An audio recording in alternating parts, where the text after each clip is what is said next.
bacteria, plants, and in general, all photosynthetic organisms do the magic of transferring excitations from sunlight from complex antenna systems all the way down to the reaction center, where they convert that into actual chemical energy.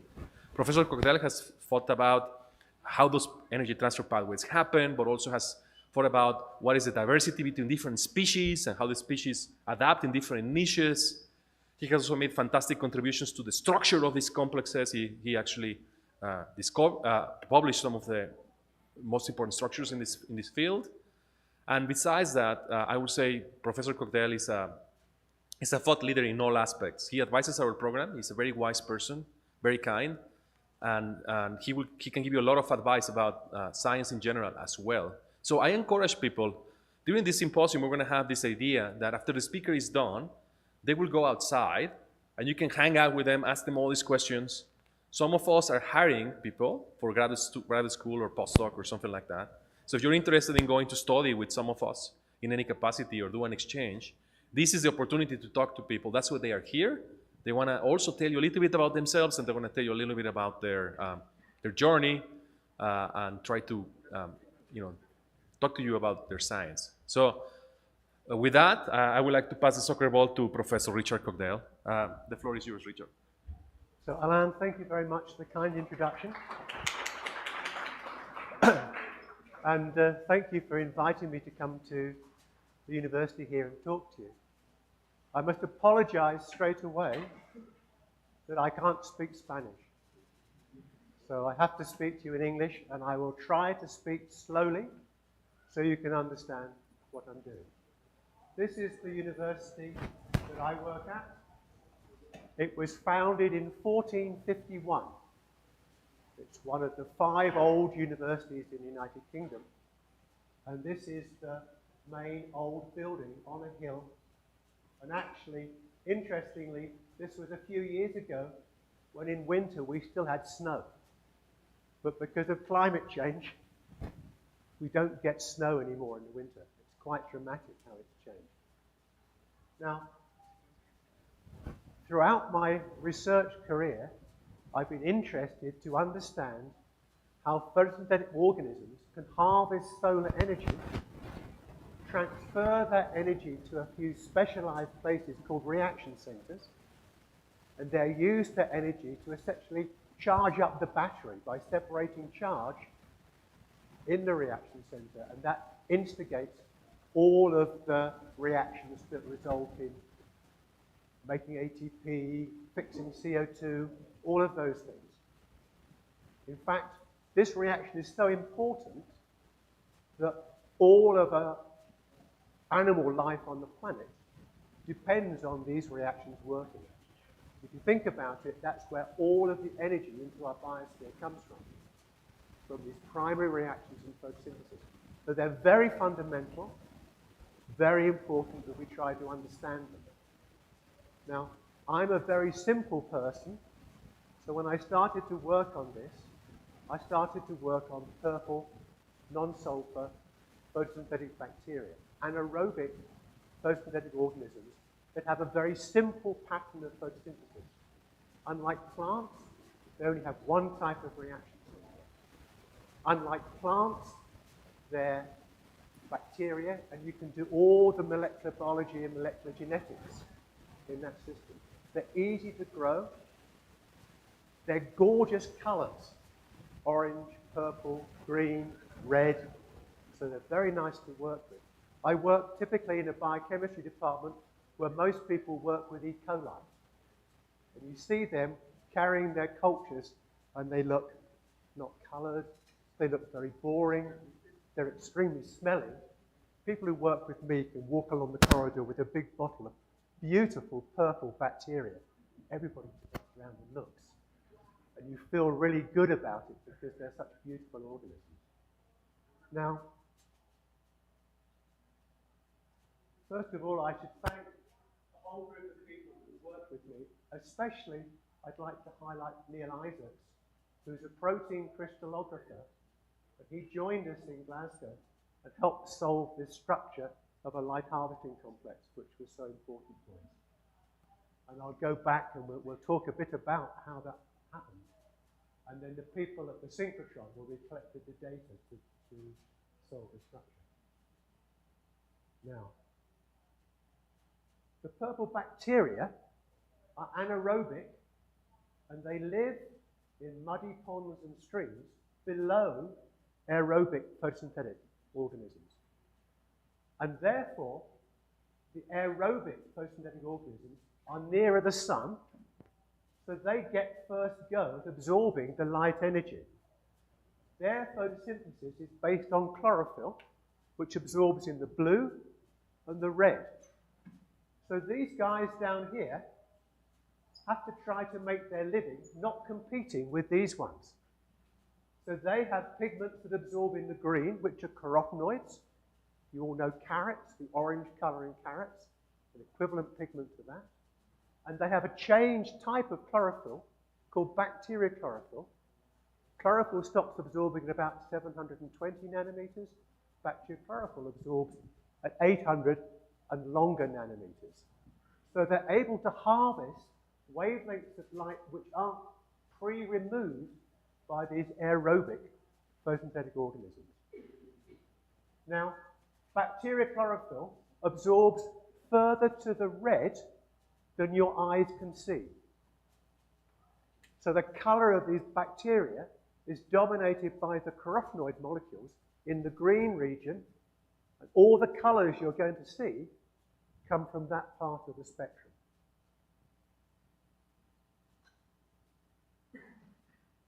But to start with, I'll just give you a very simple model of what goes on in these bacterial membranes, because all these reactions are membrane-bound reactions.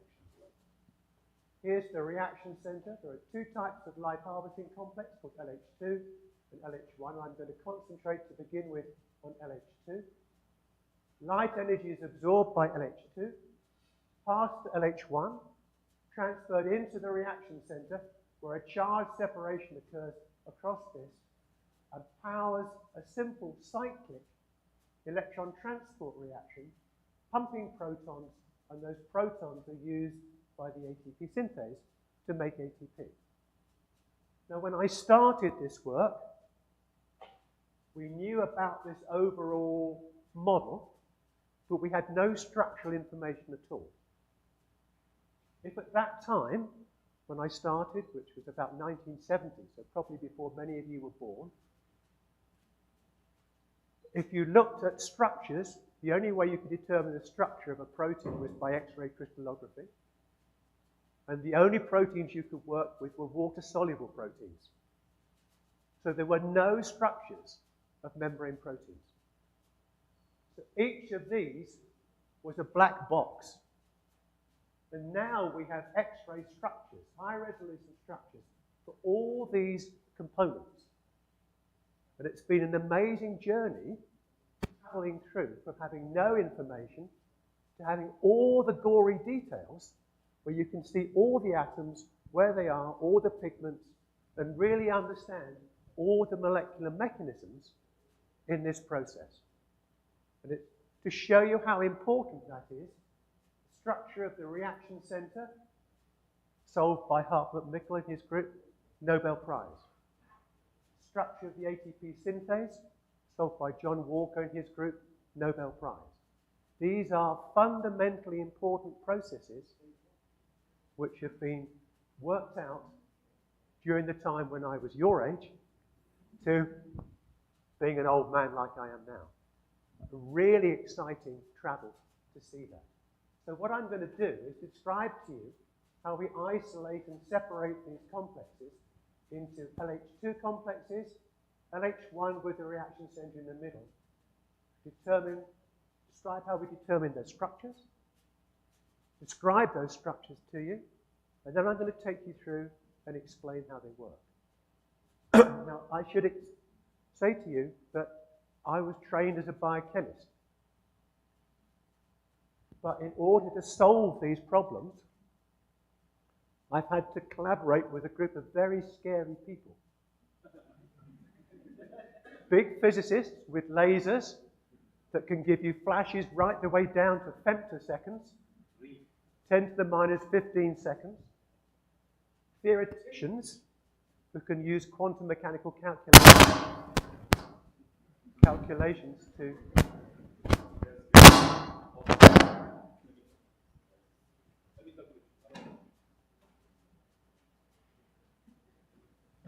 Well, you mentioned the word theoreticians, you know?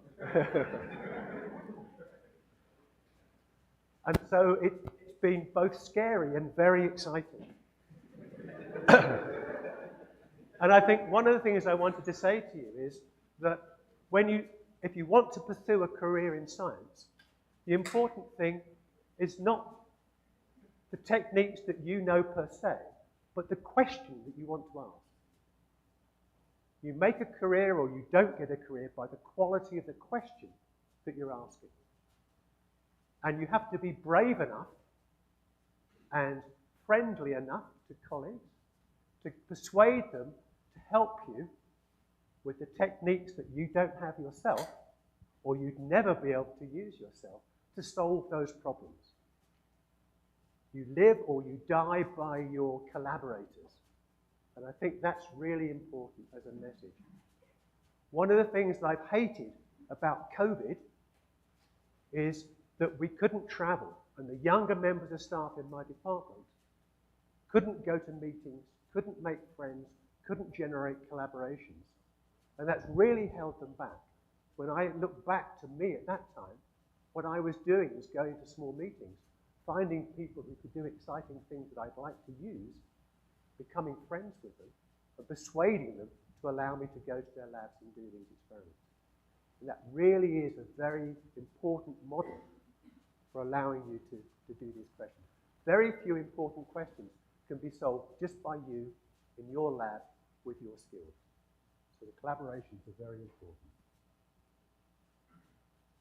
So it begins with growing the bacteria, breaking them open, releasing the membranes, spinning down those membranes, solubilizing them with a suitable detergent, because these are membrane proteins, putting the solubilized material onto a sucrose gradient,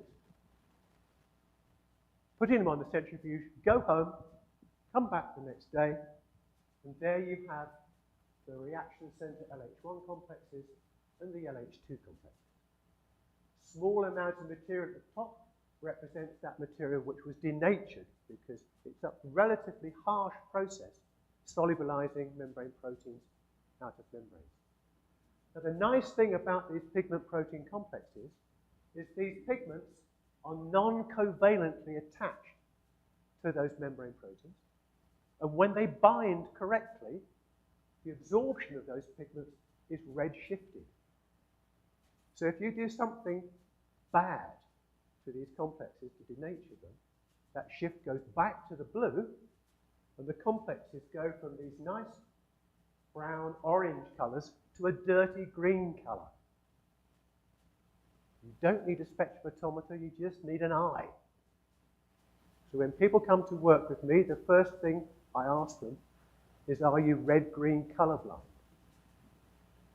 Lots of men are red-green colorblind. If you're red-green colorblind, I'm afraid it's very difficult for you to come to work with me because you can't tell between complexes which are in good shape and complexes which are denatured.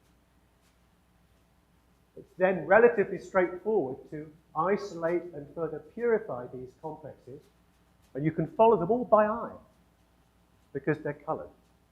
It's a great pleasure to work with colored material rather than non-colored material. So let's have a look. So this is an absorption spectrum. The yellow one is LH2, and the purple one is LH1. Now I'm going to start off in this region here, and this is the region where the crofnoid molecules absorb.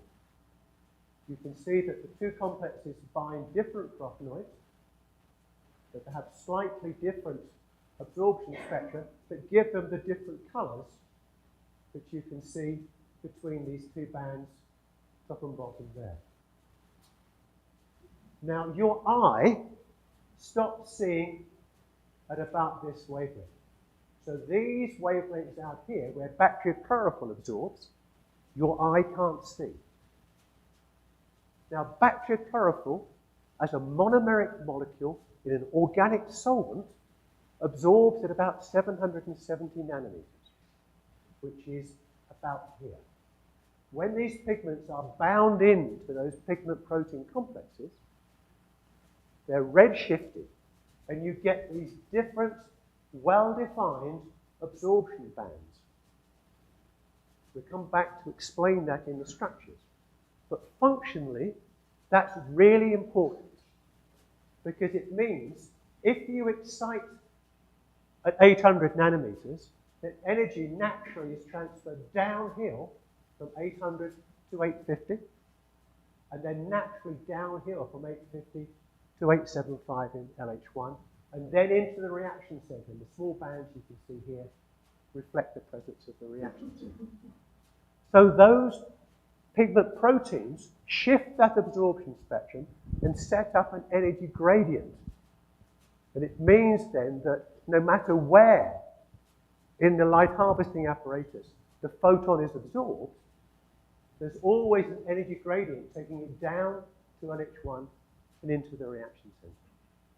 So if you go to a biochemistry textbook, and you'll see the well-known funnel of light harvesting in photosynthesis, this is the actual molecular origin of that energy funnel. And so it's very important to understand what causes these different bands. And the LH2 complex is also called B800, 850, 800, 850. So I want you to remember in LH2 that you're expecting to see three groups of pigments. You're expecting to see carotenoid molecules. You're expecting to see a group of molecules that absorb at 800. You're expecting to see a group of molecules which absorb at 850. So, let's stop. Let's go back at this point. This was the situation in about 1982. 81, 82. I'd just been an independent researcher for about 10 years. And we'd done all the basic biochemistry, but we didn't understand the structure. And I was very fortunate that I was going to spend a sabbatical in Munich, in southern Germany. And while I was there, I heard the news that a young German scientist, also working in Munich, called Hartmut Nickel, had worked out how to crystallize a membrane protein.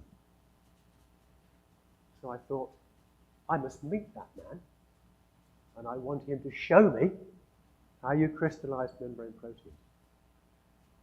And by chance, we ended up in an Italian train going to a meeting in southern Italy in a town called Bari. And I recognized the person in the compartment from the picture I was shown as Hartmut Nickel. And he was sitting in the corner of the carriage, very disturbed, because he had hay fever. So his nose was running and he was feeling miserable. So I introduced myself and said, can I come to your lab, please? And can you show me, with my light harvesting complexes, how to crystallize a membrane protein? And he was getting miserable and stuttering. Oh, God, please let me come. Oh, God, please. I'm working in Munich. I can come any time that's convenient. And finally, I think because he wanted to shut me up, he said yes. Okay? So while I was there, I purified a range of 10 different light harvesting complexes from different bacteria. I went to his lab, and he personally showed me the secret of how to crystallize membrane proteins.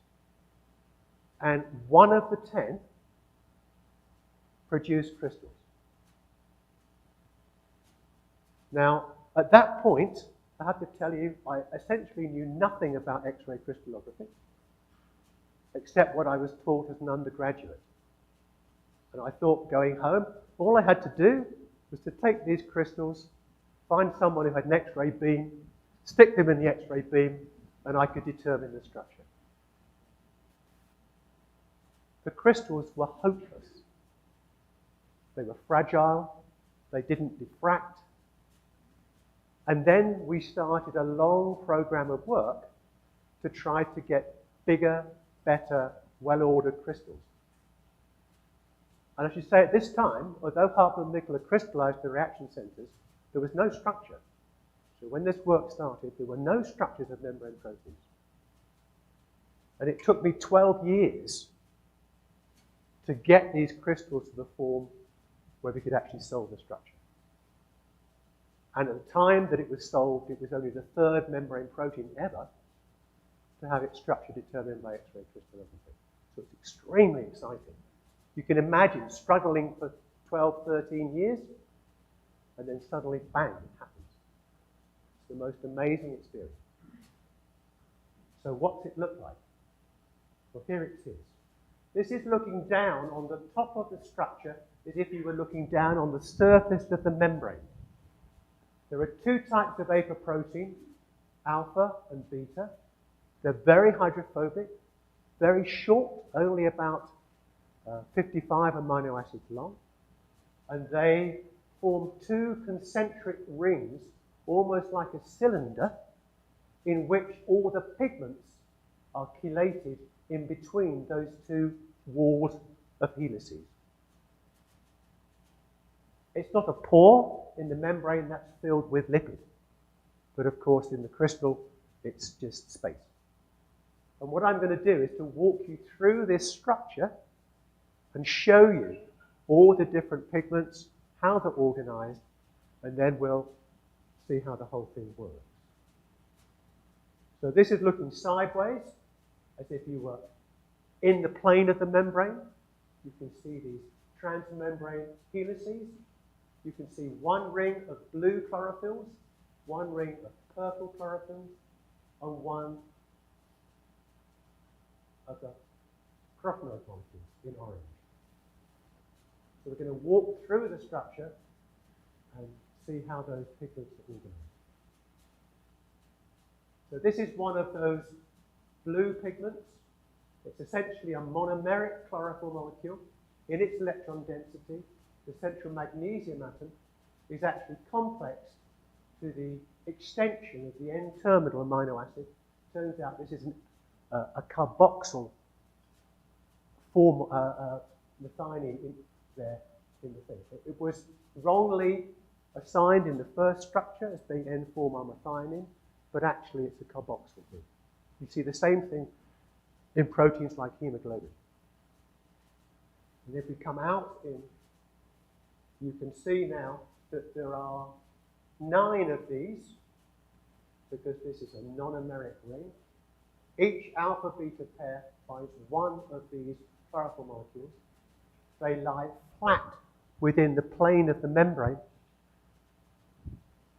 And we know that these are the ones that absorb at 800 nanometers. So when you get a structure like this, the pigments don't have a little label.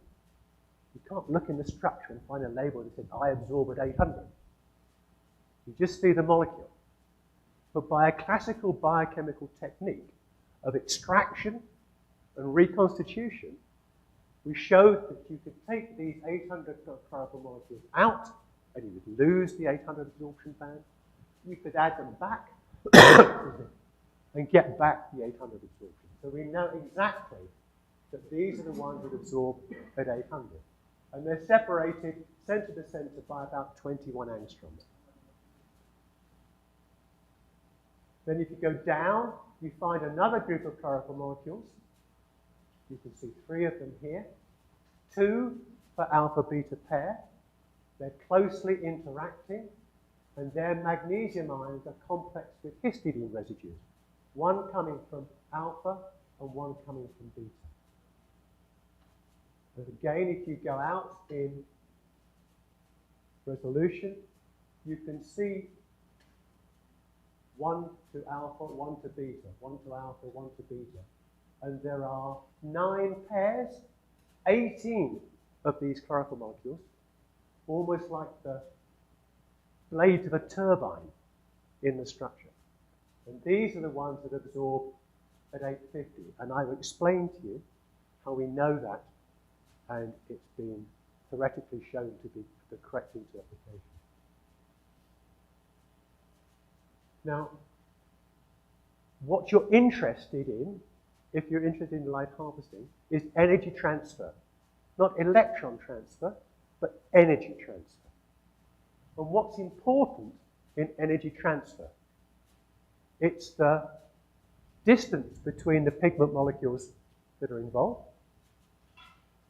It's the relative orientation of the transition dipole moments that are involved in the energy transfer reaction.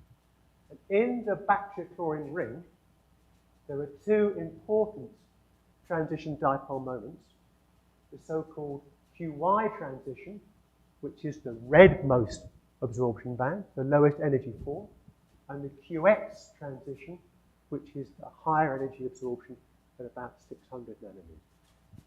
All of the energy transfer takes place from this QY band.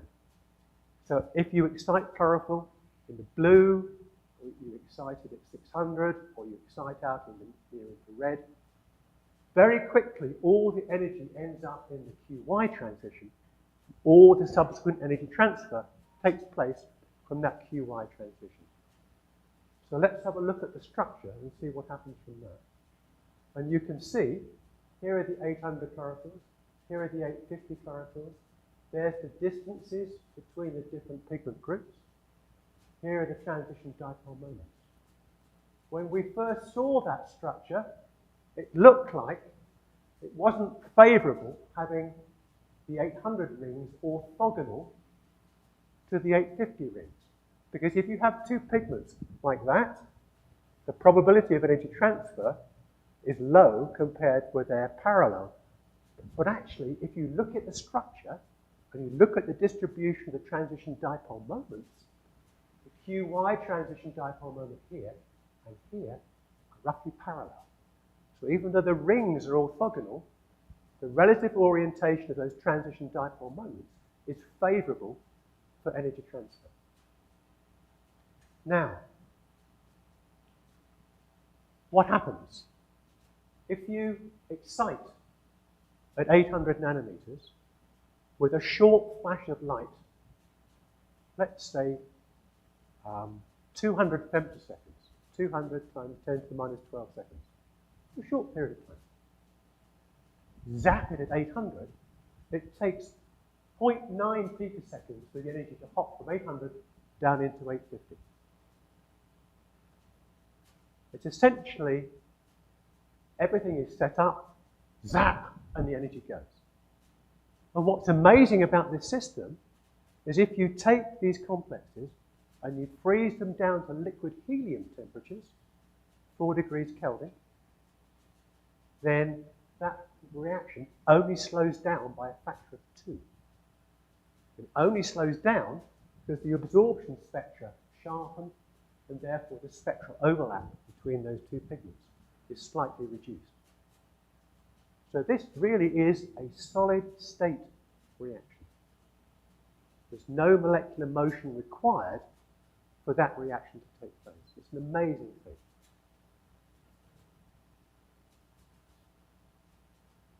So I was going to explain to you where the origin of the 850 band comes from. Single bacteriochlorophyll molecule. Form the right sort of dimer. They form an exciton coupled pair, and the absorption band splits into a high energy and a low energy form. And because of the orientation, most of the energy lands up in the lowest energy form. But when you've got 9 of these dimers, then you get an extended series of exciton states, and all of the oscillator strength ends up in these 2 states here called the K plus or minus 1 state for those people who are spectroscopists. And we have shown that this is true because these 2 states have opposite polarization, and with a very good friend of mine who I work with in Germany, we can do single molecule experiments on these, And you can show in the single molecule experiments that you can find these two states, and they have orthogonal polarization. So we understand theoretically the origin of the 850 band and the consequences of that. So that's really amazing. Now, when we'd done the LH2 structure, we then had to think about the RC LH1 structure. And what's going to happen in this electron transport chain is that a quinone is going to be reduced in the reaction center, and the quinone is going to have to find its way out to a cytochrome BC1 complex, so the cyclic electron transport can occur. Now, because the apoproteins of LH2 and LH1 are very similar, we could produce a model of LH1 around the reaction center, just by making a bigger ring than the reaction center would fit in. But then, think about what you've done. You've essentially put the walls of a castle around the reaction center, and through those walls, the quinone's got to get there. So how can the quinone escape this palisade of alpha helices surrounding the reaction center? Well, we couldn't see that in a model. So we had to start again. We had to start all over to try to crystallize an LH1 complex with a reaction center in the middle. Oh, another 13 years? Oh.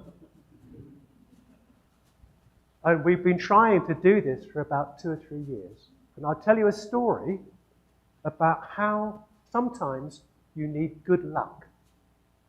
Okay? So I had a technician, a lab technician, who'd been with me for about 10 years. She provided the glue that made my lab work. And having someone there for that length of time is almost like having a second wife. And I had a postdoc who started to fight with the lab technician. And it really became a serious confrontation. So much so that I didn't know what I was going to do. Would I fire the technician, or would I fire the postdoc? And one of my friends who lived in the lab beneath me came up one day and said, I understand you've got a problem. Would you like to swap technicians? So I said, oh, well, okay, it's a solution. So I didn't have to lose anybody. I could just swap a technician. And the new technician came. And of course, she knew none of the history of all of our work. So I said to her, why don't you isolate and purify an RC-LH1 complex and see if we can determine the structure. And of course, she wasn't afraid of this because she thought, well, that's what these guys do. She didn't know about this long time delay. And after about 3 weeks, she came along and she said, I seem to have got some crystals.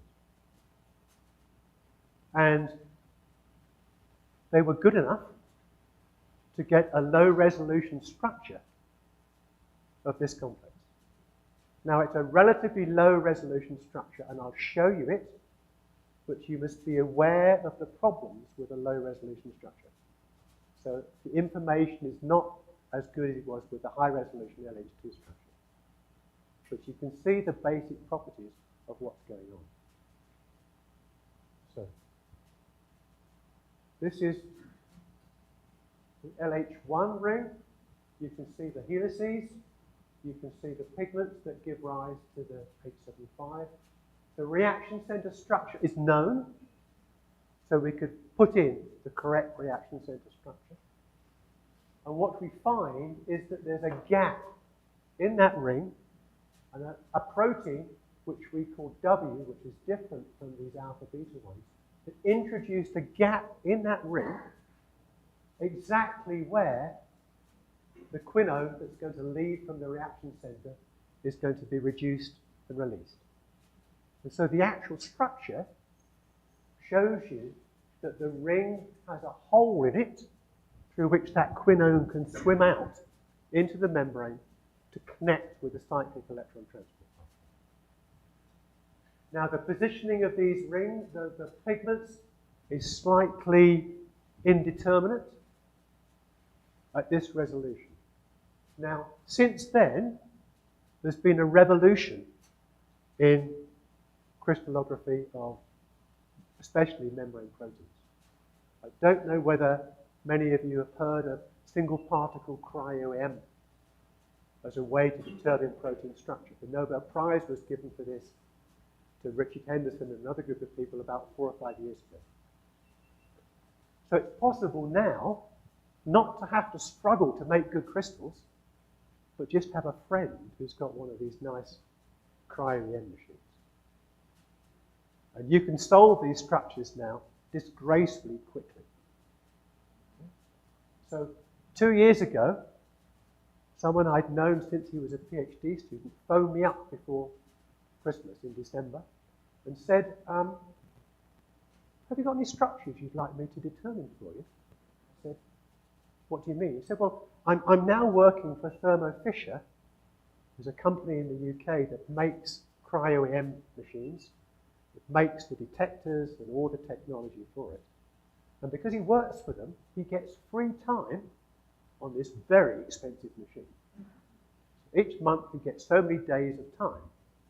So I said, oh yeah, I've got some ones that we've got crystals we could never solve. I gave him one of these, thinking maybe by Easter the next year we'd get a structure. 2 weeks into January, I get a phone call. Do you want to know what the structure is? And it was completely solved. And since then, we've solved 7 different new structures using single particle cryo-EM. I would love to be at your age and be starting again and being able to tackle all these things, knowing that you didn't have to wait 10 or 12 years. All you had to do was to wait six weeks or 7 weeks, and you get all these structures coming.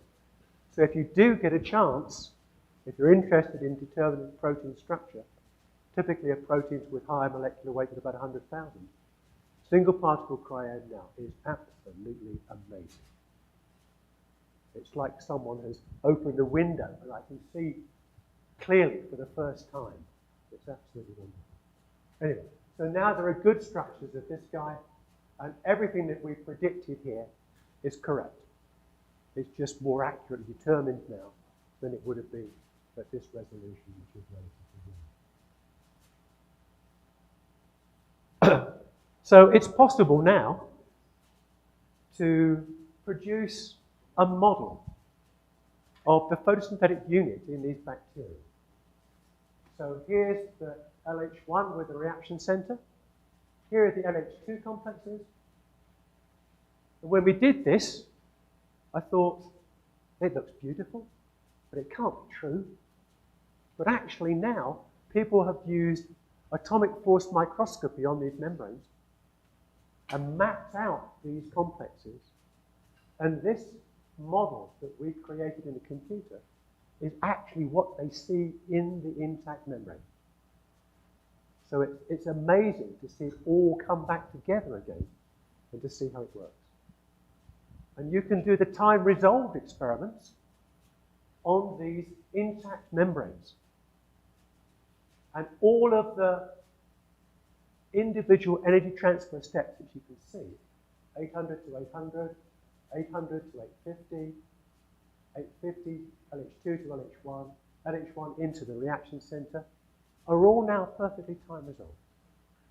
So we can follow a photon coming from outside all the way through to being trapped in the reaction center and driving that charge separation reaction. Interestingly, the slowest step is this final jump into the reaction center. And that's because what's going to happen here is a pair of powerful molecules are going to get oxidized. And that oxidized special pair is dangerous for light harvesting. So if there was electron transfer occurring here, so that a cation could be produced in the LH1 ring, that shuts down that as being a light harvester. It quenches it completely. And so you have to have the special pair of carbon molecules insulated in space so that that electron transfer never occurs. So it's not too far for energy transfer, but it's far too far for electron transfer. And probably what I'd say at the end, to finish with, to give some time for questions or whatever, is that the amount of LH2 per LH1 is controlled by environmental conditions. So if we grow these bacteria under very high light, they make very few of these LH2 complexes. If you grow them under low light, the membrane is stuffed up with these LH2 complexes.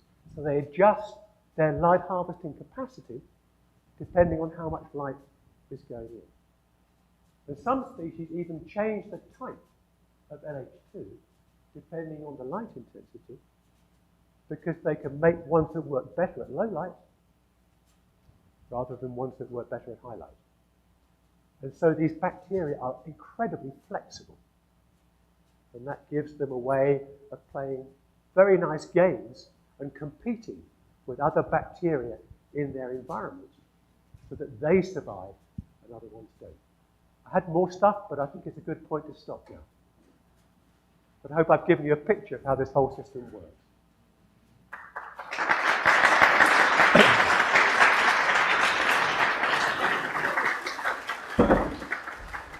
Now, we have a few minutes for questions for Professor Richard Cogdell. So who's going to ask the first question? Yeah, please. Introduce yourself and then ask the question. Thanks for the talk. Very fan of your work. Dos. Sí. Dos. So I have a question about the order Dos. of LH1 RC structures compared to those from plants. Some ones are hinting at the disorder are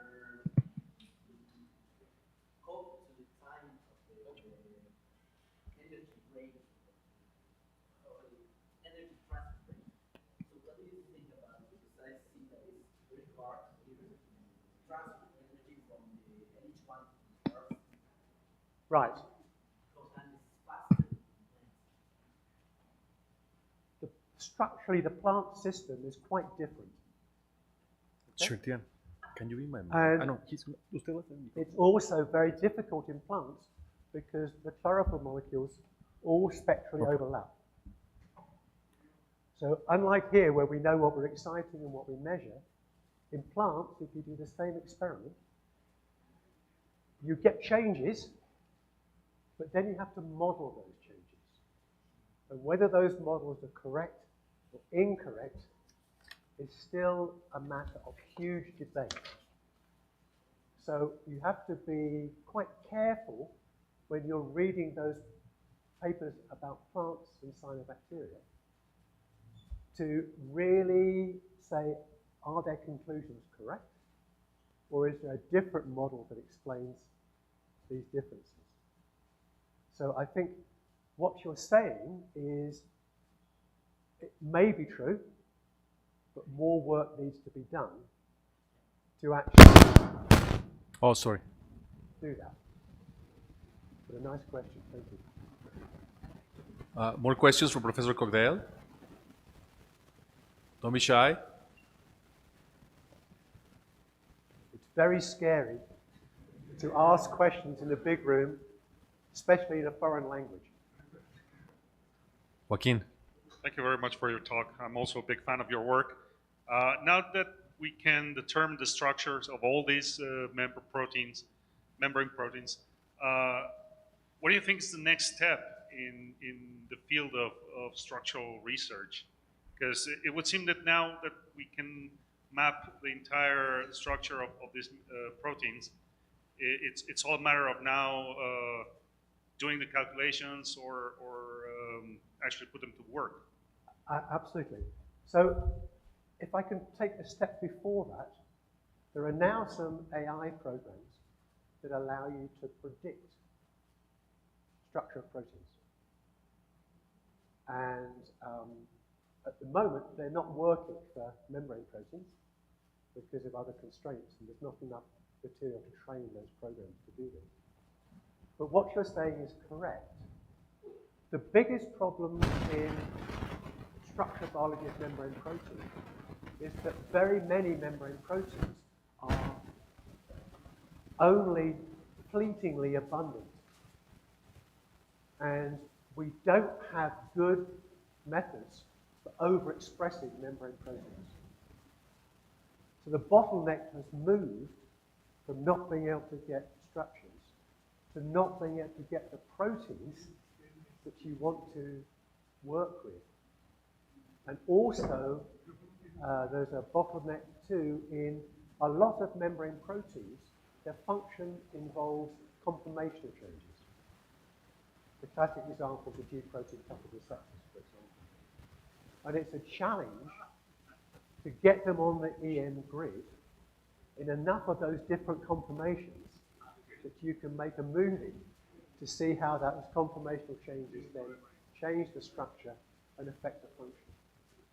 So there are two bottlenecks for me now. One, to get enough different conformations on the grid. And secondly, to get enough of these proteins to actually work with. So if you can overexpress reliably eukaryotic membrane proteins, you become rich and famous. Thank you very much. Thank you, Joaquin. A last question for Professor Cogdale. I'm going to remind people that we're going to be able to talk to Professor Cogdale outside here in the plaza, or he even has access to a room in the Dirección if he wants to. So anybody, especially Joaquin and his group that came all the way from Toluca, right? And they are doing calculations on that topic, they might want to head out and talk to Professor Cogdale. Ariel will not be offended because all of us will be having that situations, right? So the idea is that you're free to leave the room if you want to keep asking the professors questions. Go ask the questions and then come back and so on. This is a unique opportunity to have them here. So it's not going to be rude. You can leave and come back and it's going to be all cool, okay? So on that note, I really want to thank Richard. I want to say one thing. I used to work in this field and then I moved on to other fields. So as a very young faculty, I met Richard and he has always been a super supporter of the young people. So take advantage of that. He's a person that you will learn a lot from. So I hope you guys can take the advantage of talking to Richard after his talk. And with that, thank you, Richard.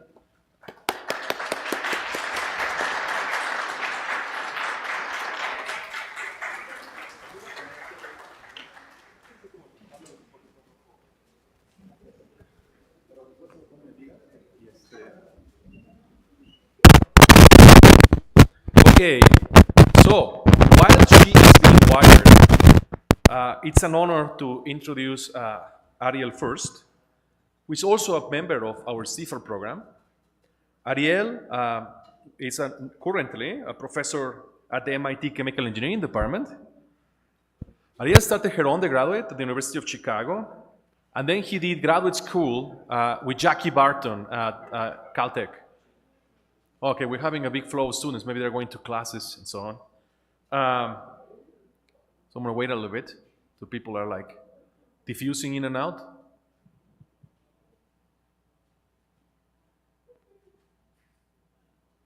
Okay.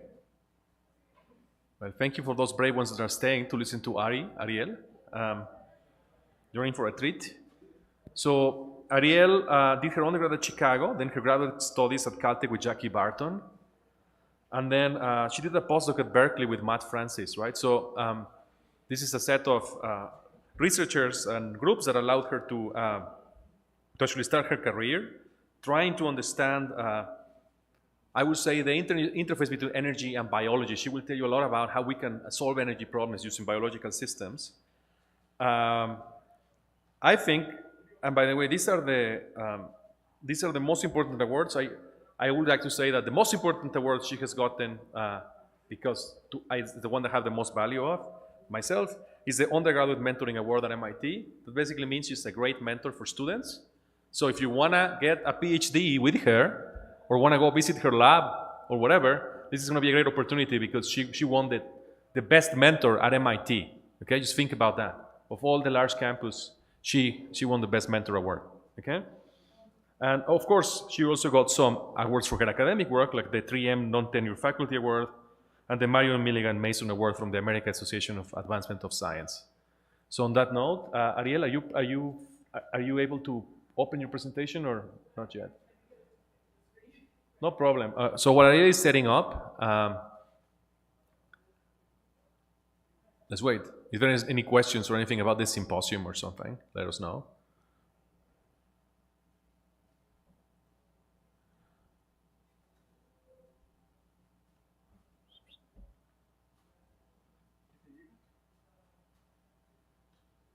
You need help? Okay, le puedes echar la... Okay. Amigo, algo así, what can do?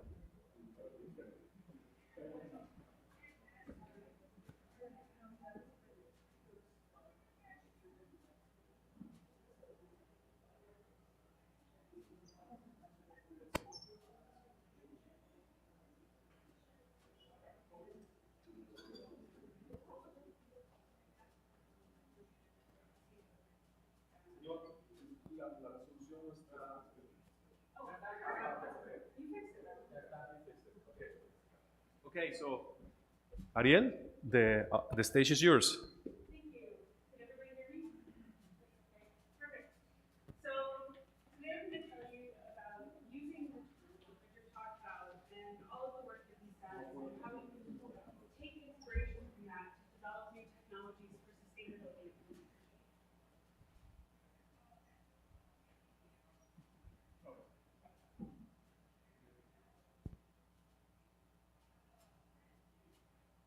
Okay. So, a bit about me. I was born in the middle of the country, St. Louis, Missouri. Then I moved to Chicago, also in the middle of the country. Then I decided I was sick of snow, so I went to LA. And finally did a postdoc in Berkeley before moving to MIT. This is our building. It is a 30-60-90 triangle, so it's highly recognizable on campus. This is what it looks like from the front. And you can see here some pictures of my group. So, all of the work I'm going to tell you about today is really motivated by improving global equity in technology. If we look at a picture of the night sky, or of Earth at night, we can see that electricity is not distributed equally across the globe. And one of the challenges with this is that regions that don't have access to electricity generally use dirtier fuels to power homes and cook food. Even within the United States, there's a huge disparity between urban and rural households, as well as between wealthy and low-income households. Low-income households in the US spend about 10% of their total income to heat their house and cook their food. And as I mentioned, when we don't have access to electricity, we use dirtier things like wood, charcoal, coal, and crop waste. And the challenge with this is this has a direct impact on human health. So there are higher rates of asthma, as well as other long-term health issues in regions where these are the prevalent methods of heating and cooking. So the goal of all of my technologies is to improve energy equity. Generally, the concept of energy equity is based on the idea that disadvantaged communities have had a disproportionate burden of the pollution without reaping the benefits of what that pollution has provided to the globe. And the answer to this is that when we think about engineering new technologies, we need to intentionally design them for equity. We need to make sure that we're considering that in everything we do. And so in my group, we take the most fundamental processes in biology, electron transfer, and we study those processes at the small molecule scale, the protein scale, and even the whole cell scale. And we apply what we learned to improve technologies for human health, sustainability, and clean energy. And so today I'm going to tell you 3 stories. One about a technology we've developed to improve human health, one for sustainability, and one for clean energy. So the first one I'm going to talk about is a technology for human health. This is motivated by our current dependence on organophosphate pesticides. Organophosphates are about 50% of chemical pesticides used globally. They have the same mechanism of action as sarin gas. That's why it works so well to kill bugs. The challenge with these is you can see all these workers have a lot of PPE. The majority of people distributing these chemicals, though, don't have any access to PPE. And what this means is there are about 385 million annual unintentional poisonings. And that's only the poisonings that result in a healthcare visit. What we've also found is long-term exposure to these chemicals causes respiratory diseases, cancer, and birth defects, even if you're exposed below the threshold for a poisoning each time. So, how can we think about combating the human health impacts of these chemicals? Well, as I mentioned, they have the same structure as these chemical warfare agents, sarin, soman, and cyclosarin. They all have this organophosphate bond. And as you can see over here, these are the two key classes of pesticides, paraoxid and parathine. Well, the great thing about this is we can enzymatically degrade all of these pesticides to the same product, p-nitrophenol, which currently is detected either by mass spec or UV vis. Mass spec is really expensive and requires taking your samples from wherever they are to a centralized lab facility. And UV vis, as you'll see in a minute, is really not sufficiently sensitive for detection. So the first step for us in thinking about this problem was how can we efficiently degrade these pesticides? The great thing is nature's already figured it out. There's an enzyme called organophosphate hydrolase that basically cleaves this bond, and you end up with a nitrophenol group and a phosphate that's no longer toxic. So you basically take this really toxic chemical and make it inert. And so in my lab, what we've been able to do is to add a tag to proteins like organophosphate hydrolase that allows us to stick them on the surface of cells. So now, we put this plasmid into E. coli, and we tell it to make the protein, and it spits it out on the surface, still attached to the cell. So for anyone in here who's ever had to do protein purification or isolation, which we heard a lot about in the last talk, you no longer have to do any of that. Importantly, we've also found we can freeze dry these E. coli, so they're no longer viable, they're just a shell of a cell, and the enzymes remain active. So we now have really, really inexpensive biomaterials to rapidly degrade organophosphates. And we can see this by UV vis. So again, this is the standard for detection currently. We're detecting this p-nitrophenol degradation product. We can see the input concentration of pesticide over here and the amount of p-nitrophenol. We can see that we get very rapid degradation at 100% efficiency. So everything we put in is getting degraded. The challenge with this method is our limited detection is about 25 micromolar, which is enough to kill a horse. That's not ideal, right? We need to be able to detect at relevant levels to prevent human health issues, not to detect it after it's already killed someone. So, we again turn to biology. This will be a theme. And so instead of directly detecting that p-nitrophenol product, we look for a way to get signal amplification biologically. And one of the ways we can do that is by engineering a gene circuit that's responsive to our target. So now we have this transcriptional regulator, DME, that p-nitrophenol product, and cells colonize an electrode. As the biofilm forms, we see current growing in over time. And just a fundamental biology note on how this happens. Basically, there are two mechanisms. One is direct electron transfer. So these are those proteins I mentioned in that membrane. And they have these crazy heme groups that form a wire, right? You can see it in this structure. And so these can actually directly allow electrons to tunnel. So it's not redox processes, it's just tunneling. But additionally, if those proteins aren't in direct contact with the electrode, these cells can secrete small molecule flavins that can diffuse and shuttle electrons. So these bugs have evolved to make this a really, really finely tuned process. And we're going to mess with it. So now, instead of having that genetic circuit controlling a fluorescent protein, we have it controlling that first protein in this pathway. So basically, we can genetically engineer these to not express that sine, so we're cutting the wire. And as we have p-nitrophenol, we're reattaching that wire together by expressing sine. We can see here, these are our electrochemical bioreactors.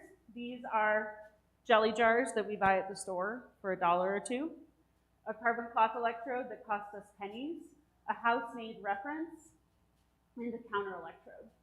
And so in total, this system costs us about $5, orders of magnitude cheaper than a fluorimeter. And we can see here, it's pretty sensitive, and we don't get the same leakiness and current that we did with the fluorescence. So if we have just Shewanella, or just that p-nitrophenol, we see no current. If we have the Shewanella with the original pesticide, we see very little current. And if we have the Shewanella with that nitrophenol, we see a significant amount of current growing in. So we know how to degrade, and we know how to detect. Can we put them together? Generally, this is the hardest part of co-cultures, right? Because E. coli and Shewanella don't normally live together. They live in very different conditions, so how can we get them to interact? Well, the great part about the surface expression technology is we don't have to. These are lyophilized dead cells, so they work even though we don't have to optimize for those cells. So we can put these lyophilized E. coli in the same media that the Shewanella like, which normally would kill E. coli, and they grow just, well, these degrade just fine and these grow just fine. And what we can see is that if we mix these together with the original pesticide now, so starting with the pesticide, not the PNP, we get a large amount of charge, which is just integrating under the curve I showed before. If we have just the Shewanella teraoxin, again, we get a little bit of leakiness. The co-culture and just the teraoxin don't show any. But what was even more surprising to us is this is quantitative. So based on the amount of pesticide we put in, we get a proportional amount of charge out, and our limit of detection for this is 500 nanomolar. So what that means is we're 2 orders of magnitude below the limit of detection for UV-Vis with a device that costs a fraction of the price. So what I wanted you to take away from this is we saw this problem. Organophosphates are really, really bad for humans. We wanted to tackle it by both increasing the sensitivity and specificity of detection and also developing a really inexpensive, fast method to make products that can degrade it. We did that, and we can combine them to both detect and degrade in a single device with very high sensitivity. So that's the first story. Now we'll move on to sustainability. So, how many of you have heard about increasing fertilizer prices? Thank you, Alon. Awesome, a couple of you. Well, they've increased by over 200% since 2020. So fertilizers made by the Haber-Bosch process are great, right? They've enabled us to feed about 3 billion people on the planet, and they sustain about half of the global population. The problem is the Haber-Bosch process produces 2% of global CO2. That's about 1 billion miles driven in a gas engine car. They also damage native ecosystems, and about 20 to 50% of them aren't even used in agricultural lands because they're wasted as runoff. So how does nature do it? Well, in nature, there are diverse microbes that can do everything from photosynthesis to decomposing organic matter in the soil to fixing nitrogen.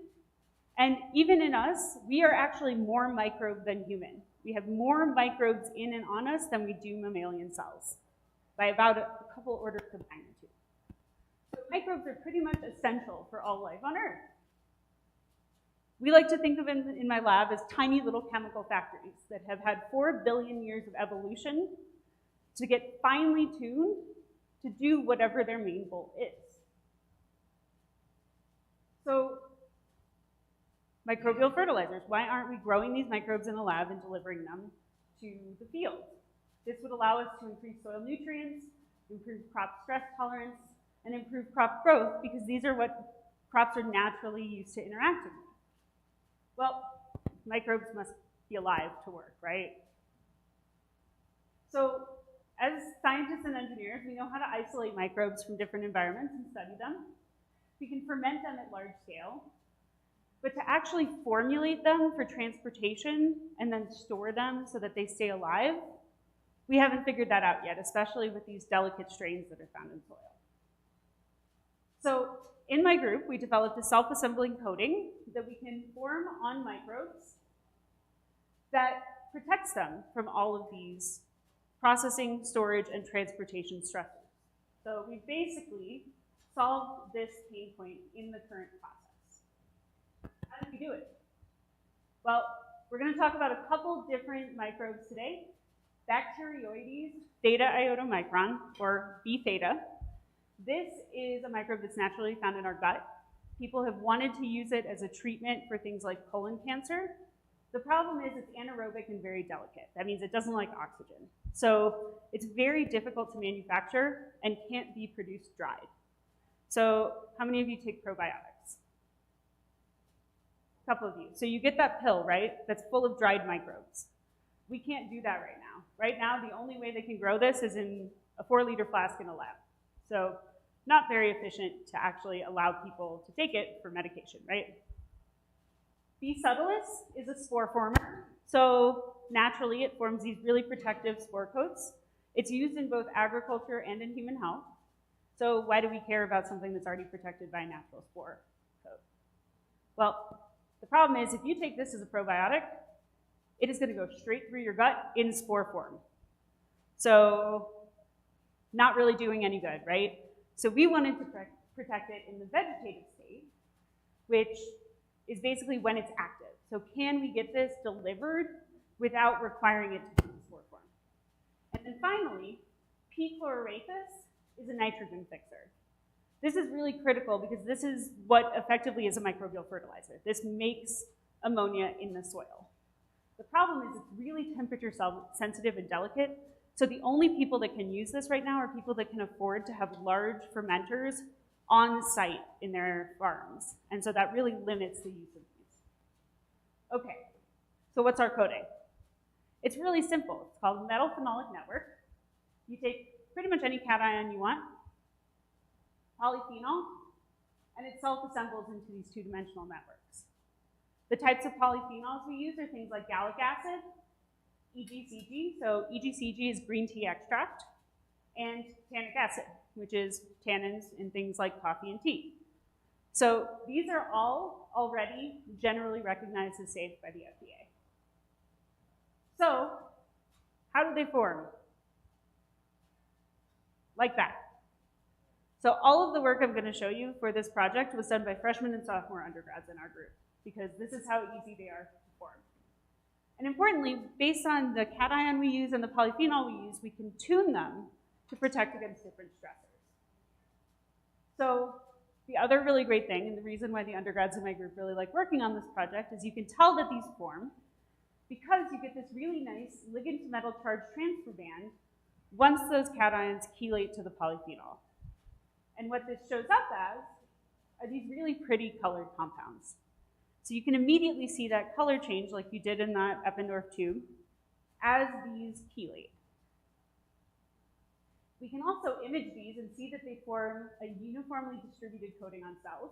So this is TEM imaging, which normally requires a counterstain. If you don't have a counterstain, metal ions in TEM, you get something fuzzy like this. So this is an uncoated cell. You can't really tell where the edge is, but because we have these cations that are in our coating, if we just image an unstained cell that has this coating on it, you can see that that coating forms uniformly across the surface of the cell.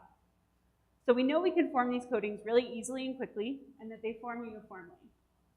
We can also tell that we get really good core shell structure formation. So what that means is in this like complex matrix of cells and all the nutrients we're feeding them and everything, we still get specific formation of these on the surface of those microbes. So we can stain these coatings with a fluorophore that doesn't stain uncoated cells. So on the left, we have uncoated cells. As you would expect, we don't see any fluorescence.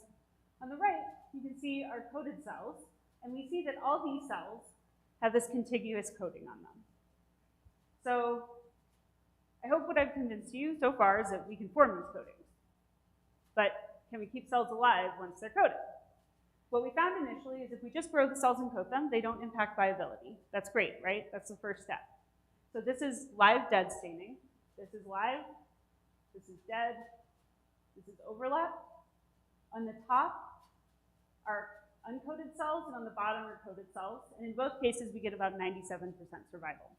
So the NPNs are not impacting overall viability to begin with.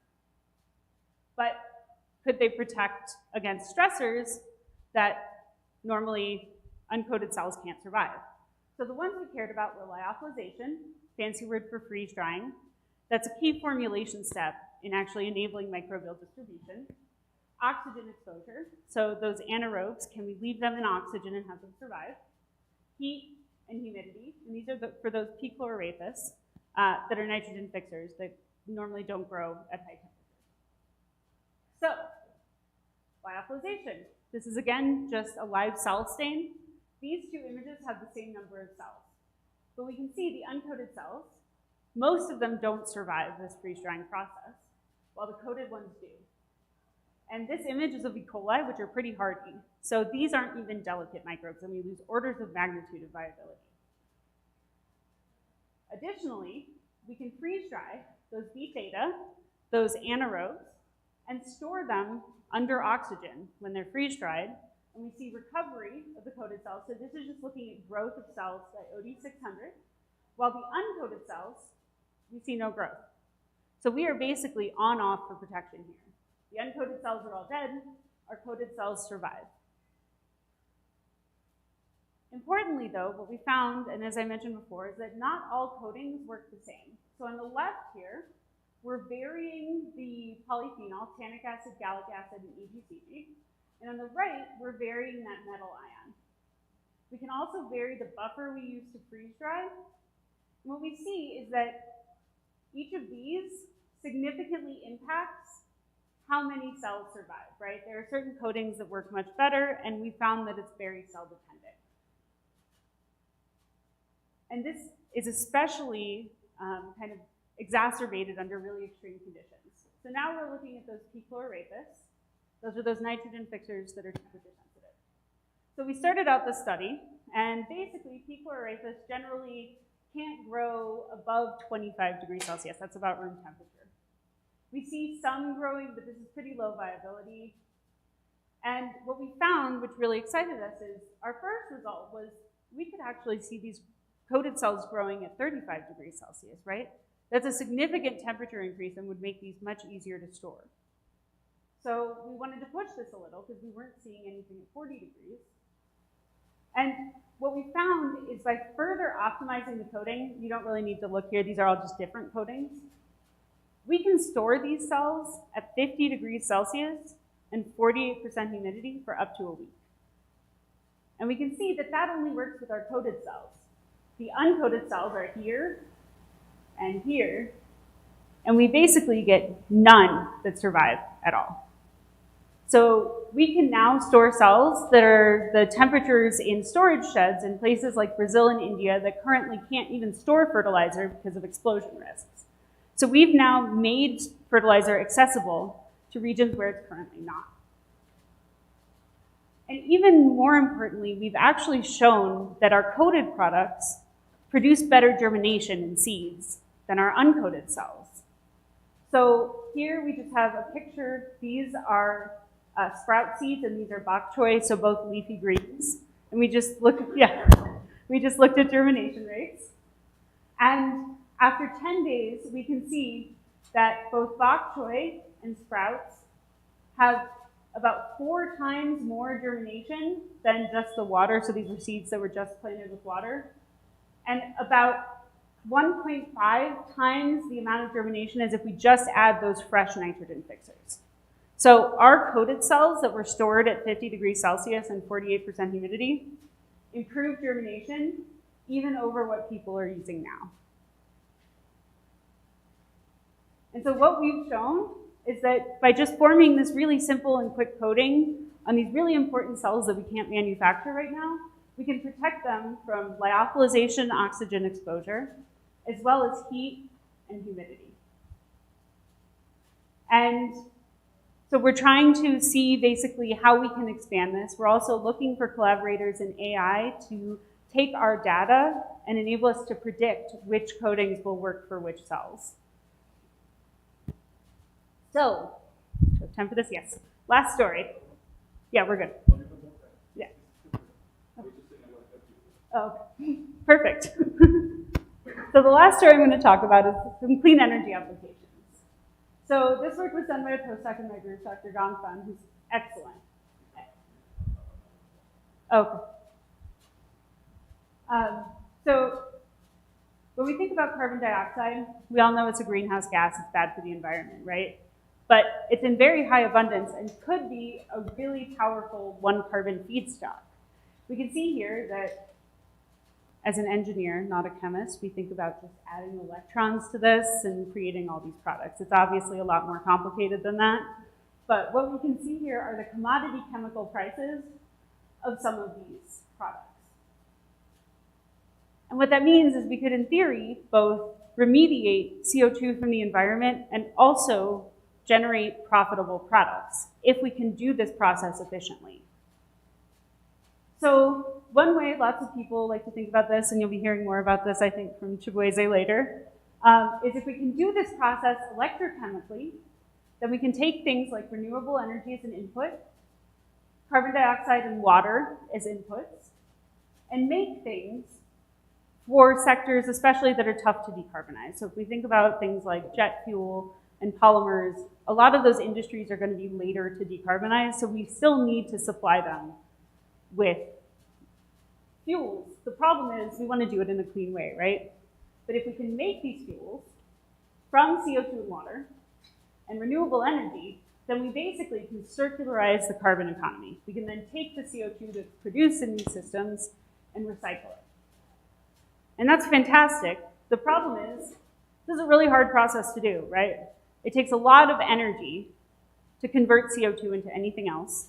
And the problem is, this is an aqueous process that happens in water. So we're always competing between the process we want, which is adding electrons to CO2, and side reactions, especially hydrogen evolution. So a lot of times when we're trying to put electrons onto carbon dioxide, we end up putting them onto protons, making hydrogen, and that makes separations expensive. It can make your process less efficient. All of this is not great for conversion, right? So my lab, again, wanted to take inspiration from nature. So we looked at enzymes here. You probably remember from the first talk, these porphyrin core structures. They're ligand structures that combine the metal center. And in our bodies, we have tons of proteins that use these catalytic centers. They can do everything. This is a cytochrome P450, but others like hemoglobin can do oxygen transport. But the catalytic activity of proteins that use this catalytic center are really diverse, ranging from peroxidase activity, monooxygenase activity, drug metabolism, and steroid biosynthesis. So we thought this ligand structure was a pretty good starting point. And honestly, so have other chemists for about the past 30 years. So the catalysts we were looking at were hemin, which is just the natural biological molecule, as well as this TCPP, core ligand structure, with both cobalt and iron. And these are both very well-known catalysts. The reason they're not used that much is because they kind of suck, which we'll see in a minute. So if we just take these small molecules and put them in solution, how well do they catalyze reactions? We're looking at cyclic voltammograms here. So we're varying the potential and looking at the current generation. And for us, the current is increasing going down. In all these three cases, the black trace is under nitrogen gas, so we wouldn't expect there to be anything to catalyze in that system. And the color trace is under CO2. So if there's catalysis happening, we should see a difference between the current generation, between this and this. And we can just focus our attention here and see that we do see small differences. You can see the cobalt TCPP that's up here. We see about twice as much current. Iron is about the same, and hemin we see a very small increase. The problem is that's not really catalytic turnover, right? So how do we turn these into catalysts? The other major problem with these is anyone who's tried to synthesize or work with porphyrins knows that they aggregate and are highly unstable. We can see this with the cobalt TCPP. If we just look at chronoamperometry, so we're looking at current at a specific potential over time, we see that current increasing rapidly. That's because our porphyrin is demetallilating and plating onto our electrode. So we are losing all our catalysts within a minute or two. Not great, right? And you'll see with the iron here, it happens so fast that we can't even measure it from the beginning. We have to start at a potential which is stable, minus 1.15 volts. And then as soon as we hit minus 1.4, we see this decrease. So this is a huge problem, right? Especially since generally CO2 reduction occurs in at least minus 1.4 volts. So we can't really use these catalysts for very long because they're not stable and they're going to poison our electrodes. So in my group, we like to think of DNA as more than just the genetic material. We like to think of it as a biomaterial that has very specific properties that we can use for things like catalysis. So we wanted to see if we could use these inherent properties of DNA to improve our catalysis. So why DNA? Sure, everyone here is familiar with the structure of DNA. It's got this charged backbone and these aromatic bases that hydrogen bond together to non-covalently bring these two sequences that are complementary together. So we like to think of DNA as a molecular Velcro. If you have one thing modified on one sequence of DNA and something else on the complementary strand, and you mix them together, they'll stick together pretty much like Velcro. And just like Velcro can then separate by heating these up to the melting temperature, you can separate these as well, as many times as you want. It's a non-destructive process. So we thought maybe by incorporating this DNA and using it as a Velcro to stick these catalysts to electrodes, we might be able to improve the stability and turnover of these catalysts. We also did some modeling and found that the DNA might actually help with something else. So generally, these catalytic centers in enzymes are not just exposed to the aqueous environment, right? They're tucked away in this secondary structure of the protein. When we modeled this DNA that was terminally modified with this porphyrin compound, you can see that that porphyrin naturally likes to kind of tuck into those bases. So we also thought this might improve the stability because it might prevent some of the aggregation of these porphyrins and also just improve the secondary sphere around that catalytic center. So, did it work? So what I'm going to show you now is data. It's either going to be the single-stranded DNA catalyst, which is just free in solution but has that covalently modified. We can then modify an electrode with the complement. And when we just mix these together, we get 100% efficiency for hybridization to our surface. And again, these are color-coded, so any data from the heme is purple, the iron is red, and the cobalt is blue. So, what was surprising to us is just by modification with DNA, we significantly improved the stability of these catalysts. So if you'll remember the data from that cobalt TCPP, just free in solution, degrades pretty rapidly, right? Well, if we just stick that single-stranded DNA on it and leave it in solution, we now get stability at minus 1.4 volts, as well as minus 1.5 volts. So we can actually put it under more stressful conditions and still see stable catalysts. Additionally, we get much higher selectivity with these catalysts at lower potential for CO versus hydrogen. So remember at the beginning I mentioned that we're always competing between these two processes. For every electron we're putting in the system, it can either go to hydrogen or CO2 reduction. So here what we're looking at, this should be single-stranded DNA. So the gray is that free catalyst in solution. We already showed it sucks. It still sucks, unsurprising. For this single-stranded DNA, we start to see improvement already. At minus 1.15 volts, which is usually insufficient potential to actually get that CO2 conversion to occur, we start to see not only production of CO, but also selectivity over hydrogen. And if we look at this cobalt TCPP scaffolded on electrode, so that's when it's hybridized to the surface, we see 80% selectivity for CO over hydrogen. So that means for every molecule we're generating, 0.8 of them is CO, 0.2 is hydrogen, or for every 10 molecules, 8 are CO, 2 are hydrogen. Significantly shifting the equilibrium from what it normally is. Not only that, but we can now do this process at much less harsh conditions. So normally you have to have this basic pH to prevent that hydrogen evolution, right? Because as you have more protons, you're going to generate more hydrogen. It's going to shift the equilibrium of that reaction. Well, now our optimal pH is physiological, which means we can do these reactions in buffered systems, which previously have been challenging to do. So we no longer have to worry about maintaining that pH quite as much because we can start that catalysis in buffer.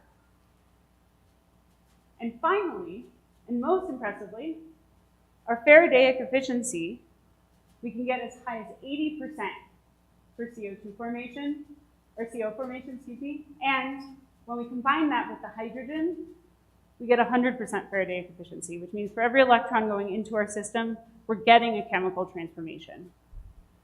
So I'll just walk you through this. So these light colors here are that free catalyst in solution. As you would expect with very negative potentials, these are great at generating hydrogen, right? We showed what's already known, that's great. But if we have these on electrodes, here, here, and here, what we see is that the optimum potential is about 30% less energy than we normally need for this conversion to occur. So now we're at minus 1.15 volts instead of 1.4 to 1.5 volts. Not only that, but we get this 80% Faradaic efficiency for CO, which basically means for every electron going in, 0.8 molecules of CO are coming out. And we get 20% for hydrogen. So this is incredible for a process like this because we're really not wasting any energy. And we can now get 80% Faradaic efficiency for our desired product using 30% less energy input.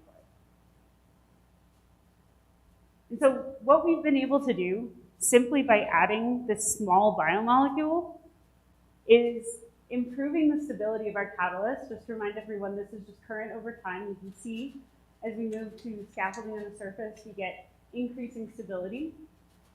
And also, this really improved Faradaic efficiency over the native catalyst that's been known for decades.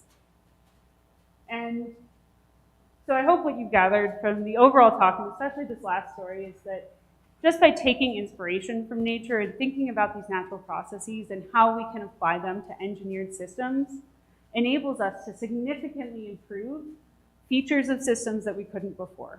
So things as simple as the stability and efficiency of catalysts that are very well known by just simply adding this biomolecule. So now we're investigating oxygen evolution, hydrogen evolution, organic oxidation. This is also an area we're interested in collaborating. So if you have a catalyst you want us to test, we're happy to stick some DNA on it and see what happens. This is pretty universal in our hands for improving the selectivity and sensitivity. So I've told you 3 stories today, lots of information. The first one we talked about was this co-culture, these cell mixtures to both degrade and detect these really dangerous chemicals, organophosphates.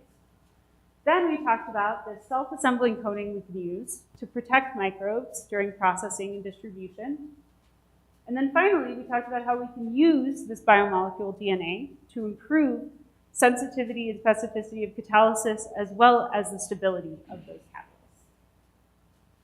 So I'd like to thank my group. As Alon mentioned, we have a lot of undergrads who are all exceptional. I have a fantastic group of grad students and postdocs, and I'd like to thank my funders.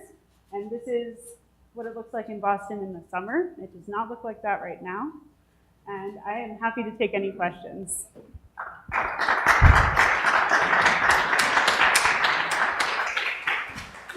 Thank you, Ariel, for the fabulous talk. Okay, so we have a microphone floating around and ready to ask questions for Ariel. Okay, they're in the back. We'll pass you the mic. Just wait a sec. ¿Le puede pasar el micrófono allá a la señorita?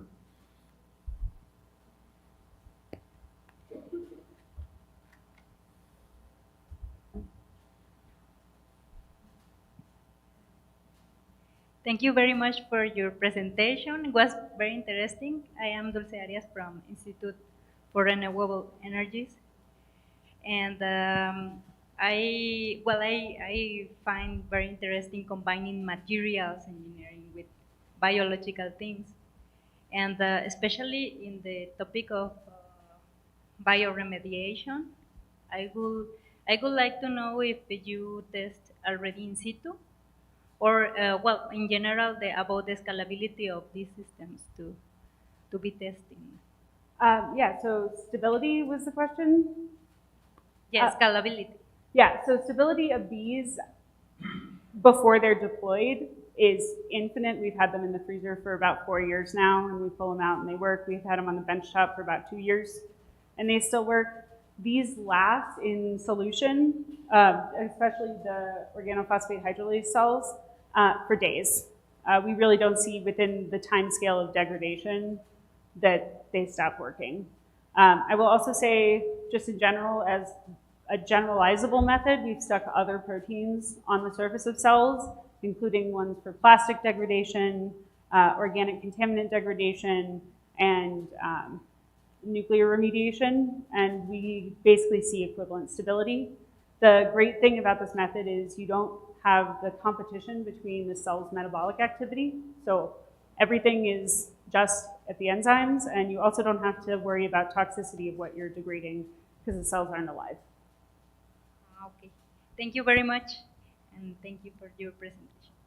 Okay, more questions for Ariel.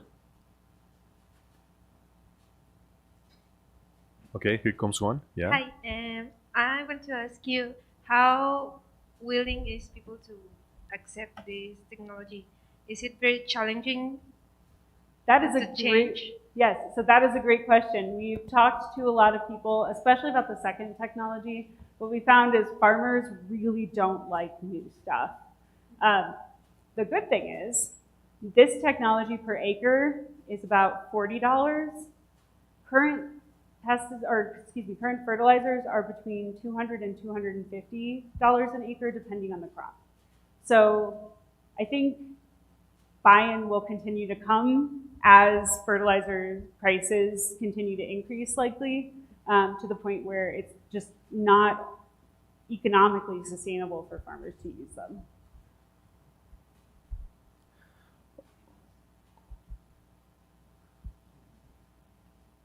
Thank you. I really like the presentation, and I would like to know where does the inspiration for using DNA for enzymes comes from?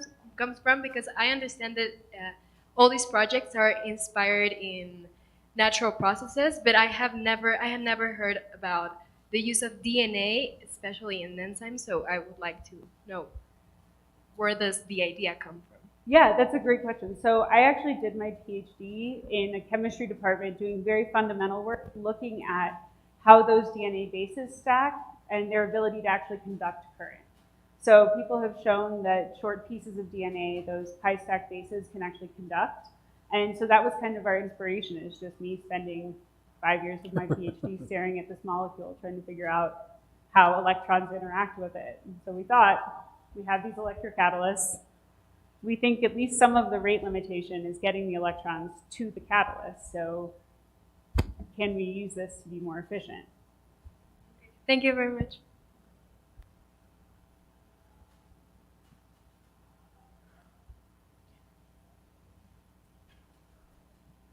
Thank you very much for your talk. It was very interesting. I'm wondering about the CO2 reduction part. You have, what you are showing are total currents, right?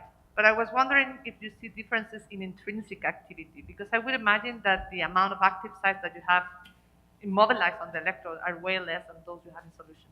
So then I would imagine that is a huge difference. So that's a great question. And actually, the balance of the increased turnover combined with the improved stability, we have picomoles per centimeter square of catalyst on our electrode, and we have micromolar concentrations in solution. And we still get more overall CO production with the catalyst on the electrode than we do with micromolar catalyst in solution. Wow.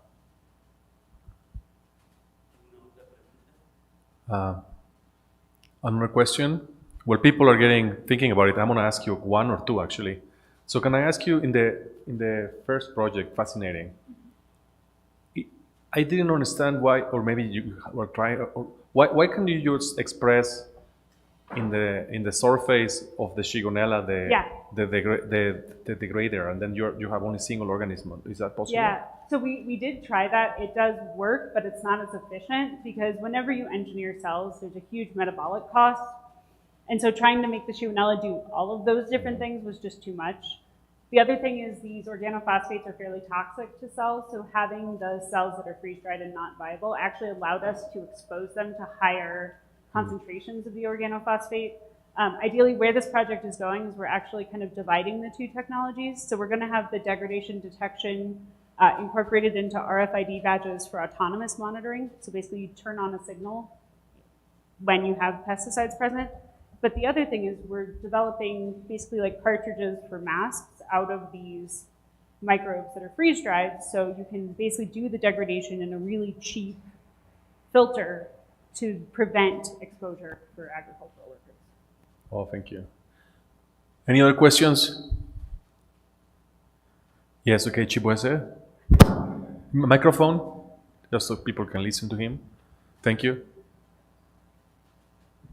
So I guess on the second part, you coat these cells, these microbes with these coatings. Yeah. But for the oxygen as well as lyophilization, do you need different coatings for different ones, or is the same coating efficient for to prevent against all of those challenges? So that's a great question. It's very strain dependent. So we got pretty lucky for the B theta that I mentioned. The same coating effectively protects for lyophilization and oxygen exposure. Pretty much for each new strain we try, we optimize for lyophilization and then take that subset to everything else. So you wouldn't have to do multiple coatings for lyophilization plus something else, but it depends on what the stressor and what the strain of microbe are as to which one works better for which stressor beyond that. Well, people are thinking, I'm going to ask another one. For the coating, actually, again, following up on the coating, which fascinated me too. I mean, these phenols are perhaps degradation products of lignin and things like that. Yes. We've actually made the coatings of lignin. Yes, exactly. You're guessing all my questions. So what happens if you use the dirty lignin mix, like with the methods? Doesn't matter. I mentioned the EGCG is green tea extract. We can buy a bottle of green tea extract pills off of the internet, Amazon, and make the coatings with that. We can also use, they have like Flavo-Red food additive that's all flavins. We can use that. So. Wow, incredible. There's a lot of interesting things one could do, doing structure property relationships of that kind of network. I love it. More questions? Well, if we don't have more questions, let me remind for the people that came in here that our strategy here is we're having a symposium that keeps going and going and going. We might have a few minutes to break because I want to start at 11 with Chibueze so that everything starts on time. Like for people to come if they are switching rooms. By the way, some people are in the other room, I don't know. So the story is Ariel will be outside, and I really, really encourage you, everybody, especially the people that ask questions and so on, to interact with her. You saw, again, I'm going to repeat to you, that's a huge deal, getting the mentoring award at MIT. He probably is a fantastic mentor. So if anybody's interested in postdocs, graduate school, internships, hit her up. That's why we're here. And also ask her questions about her science. So with that, I want to thank her for her phenomenal talk. And then hopefully you take that advantage. And then we meet back here in 6 minutes to listen to another amazing speaker, Professor Chibueze Amanchukwu. Who will tell us about fantastic research too. Okay? So thank you, Ariel.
Hello.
It's good.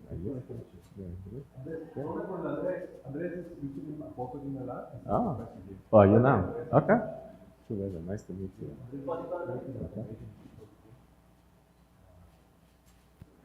Oh, okay. You just started here? Oh.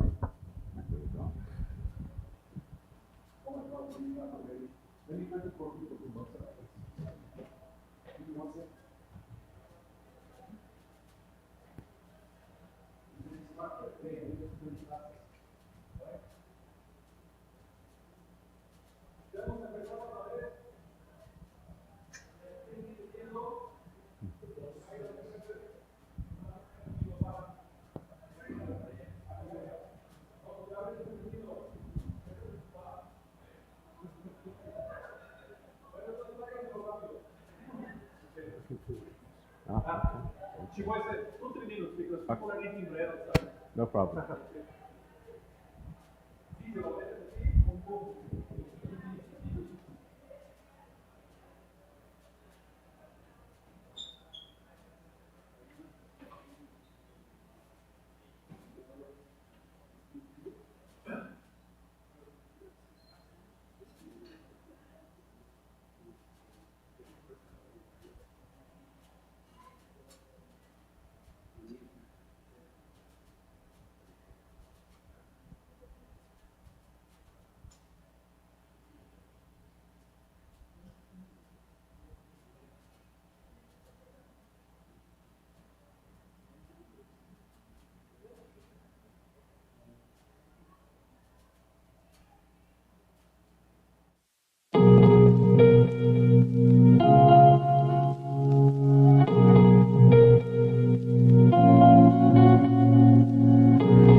assistant professor at the School of Molecular Engineering at the University of Chicago.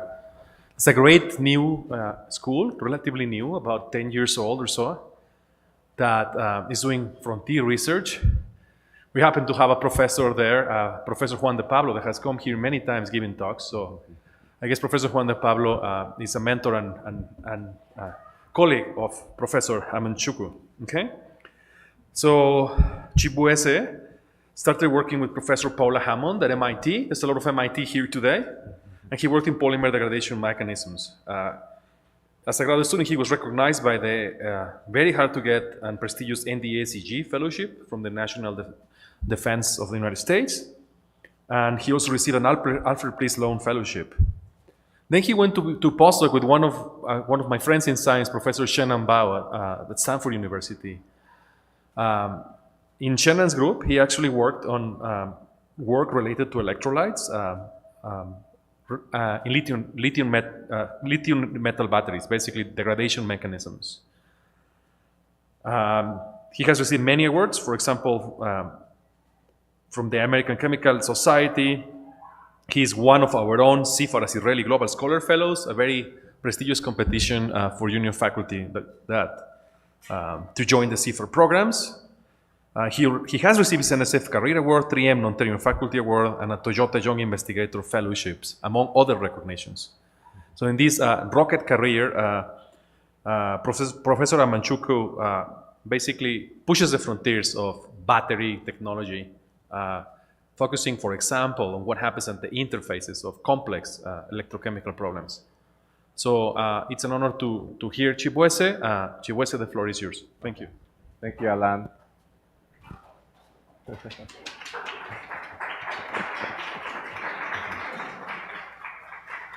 Thank you very much. So we have a lot of time today, so my goal is to be able to answer as many questions as you have about my work, about the university I'm at, etc. So for those in the audience, this is how to pronounce my name, Chibueze Amanchuku. I'm an assistant professor at the University of Chicago. So a quick timeline of my story. So I was born here in Nigeria, and then migrated to the US, where I went to Texas A&M University. I'm a chemical engineer by training, so I got my first degree at Texas A&M. Then I went to MIT for my PhD, also in chemical engineering. I went across the country to Stanford for a postdoc again. I had a short-term visiting fellowship at the University of Cambridge, the Corpus Christi College. And then I started at the University of Chicago in 2020. And so this is my research team. So for this talk, I wanted to give a sense of how also geographically diverse the team is. So I have a number of PhD students from China, from the US, from Brazil, from Taiwan, also a number of postdoctoral scholars from Vietnam, India, and they've also done their PhDs also in different countries beyond the country of their birth. Okay? So we have an amazing group of students, and I'll be showcasing their work today. And the goal is that I can add, one of your faces on this slide someday. So this is what we do in my lab. We're kind of split in half. A big part of our work is focused on thinking about electrical energy storage, where you can store energy in chemical bonds, but also get it back as electrons. And that's what you can do in batteries. And we're very familiar with batteries in our daily lives. And so this is a snapshot of a lithium-ion battery, where the blue bars tell you about graphite, the red bars tell you about lithium cobalt oxide. So a big part of my group works on batteries, and the first half of the talk will focus on that. For the second part of the talk, we also have, let's see if I can get this to work. The second part of the work also focuses on chemical energy storage. So you can take excess electrons from solar and wind, and then you can add it or store it by combining it with CO2, and you can form different fuels or different chemicals. So there are multiple ways you can think about energy storage and conversion systems, and this is what my group is really focused on. So within these two areas, on batteries, we're interested in developing next generation batteries. What does next generation mean? Next generation is a fancy term, but depends on your needs. So it could mean you want to store more energy. That's a next generation battery. It could mean you want it to be safer than current ones. So that's another next generation. Another important metric is cost. Do you want it to be much cheaper than what you currently have with lithium-ion batteries? So we work a lot on a class of batteries called lithium metal, especially for high energy density. And then another part of the group focuses on CO2 reduction. So this is part of the CIFAR program that I'm a member of. And so here we're interested in different products. And you can see across the past 30 years or so, there's been, in some systems, significant improvement, and in others, not so much. And we're always interested in understanding what type of products can you form when you do CO2 reduction, and how can one change the electrode or the electrolyte to modulate it. And for my group, we focus a lot on electrolyte design. So electrolytes are like your blood or an ocean, so salt dissolved in solvents. Okay. This is very slow. So for the first part of the talk will be on batteries. And we focus on lithium metal batteries. And the reason we focus on it, appears quite simple on paper, because if this is, we're in chemistry department here. If you go to the back of your textbook and you look at the redox reaction, so, H plus electrons goes to hydrogen, Li plus electrons go to lithium, and you can pair different anodes and cathodes. And the back of your book will tell you what the voltage would be and what the capacity of that battery would be. So that's what we know. We know you can pair lithium metal and a cathode. But what your textbook will not tell you is what electrolyte in the middle will actually allow you to do those reactions reversibly, which is what makes a rechargeable battery. Okay, not just knowing the anode and cathode, you can find that in the back of the book, but you won't be able to find this. And the reason is, even though we know what we want the electrolyte to be conductive, we want it to have high stability against the cathode, we also want it to enable reversible lithium plating and stripping. So we know all these requirements, or we don't know what molecules or what electrolytes will get us there. And so this is why it's so hard to do. So often the requirements are hard and conflicting. So you want something that is very conductive, so that's what makes an electrolyte. And then second, you want it to be stable against the cathode, so oxidative stability means it's difficult to give up electrons. But nature, often if it's difficult to give up electrons, that means you like electrons. So it's often a conflict between these two. We also want it to be non-volatile. We want it to have low viscosity, non-flammable, cheap, etc. So if you look at your phone today, you use lithium-ion batteries. And so the way your phone gets, or the electrolyte in your phone gets around this problem is by mixing different things. Okay? So you mix one of this is called ethylene carbonate. This is supposed to help you against your anode. You have this compound to help with the interface. You have this to lower the viscosity and increase the conductivity. If you live in a cold area, you need this to lower the temperature at which you can use your battery. If you are worried about fire hazards, you have a fire retarder. So this is how your phone gets around this problem. But the challenge is with this approach is that it doesn't translate to other next generation battery chemistries. So if you want to move away from lithium ion to lithium metal, this electrolyte combination does not work. Okay? So what are we to do? So what my group has really focused on is how can we come up with new molecules or new electrolytes using a different method of synthesis or different molecular design strategies. So instead of trying to mix all those different components, which is what you would do here, we can think of these as building blocks. So you have a building block that helps you with one property and a different building block that helps you with a different property. So what happens then? So then you say, in the conventional way, you try and mix both of them. This is what happens here. You try and mix them. But the challenge is that this compound, this is an ether, it will come up over and over again, can migrate easily here and degrade oxidatively. And so these physical mixtures don't work. And so what we've been interested in is, can we actually make new molecules that covalently combine this fluorinated component with an ether component to give you the virtuous combination of both properties that you want, not the negatives of both molecules. And surprisingly to us, this has been very effective. So we've been able to synthesize a new class of these molecules that combine high ionic conductivity, high oxidative stability, and also enhanced reductive stability. So after this first work that we published in 2020, there's been a lot of reports across the world on different versions of this. So you can take this one here, and you can trim it to have just more fluorinated components. This is a new paper. You can switch it, so you can have the fluorinated components to the edges. That's a different paper. You can go from CF3 to CF2. So this has been a really amazing strategy that has been adopted by other researchers worldwide that really allow you to come up with new molecules or new electrolyte designs. Okay? And so what I will also show is that it also enables both lithium metal and different next generation battery chemistries. Okay? So just a small deep dive on some of these molecules that we've made. And so these are two of these fluorinated ethers. So they have an ether for ionic conduction, and they have a fluorinated segment that helps you with oxidative stability as well as reductive stability. And as you see, if you go from right to left, so here you are decreasing the weight fraction of fluorine. What you see in general is that you see an increase in ionic conductivity up to a point. So what happens is that as we keep decreasing the weight fraction of fluorine, which means we are increasing N, we start to run into viscosity concerns, and then the conductivity drops again.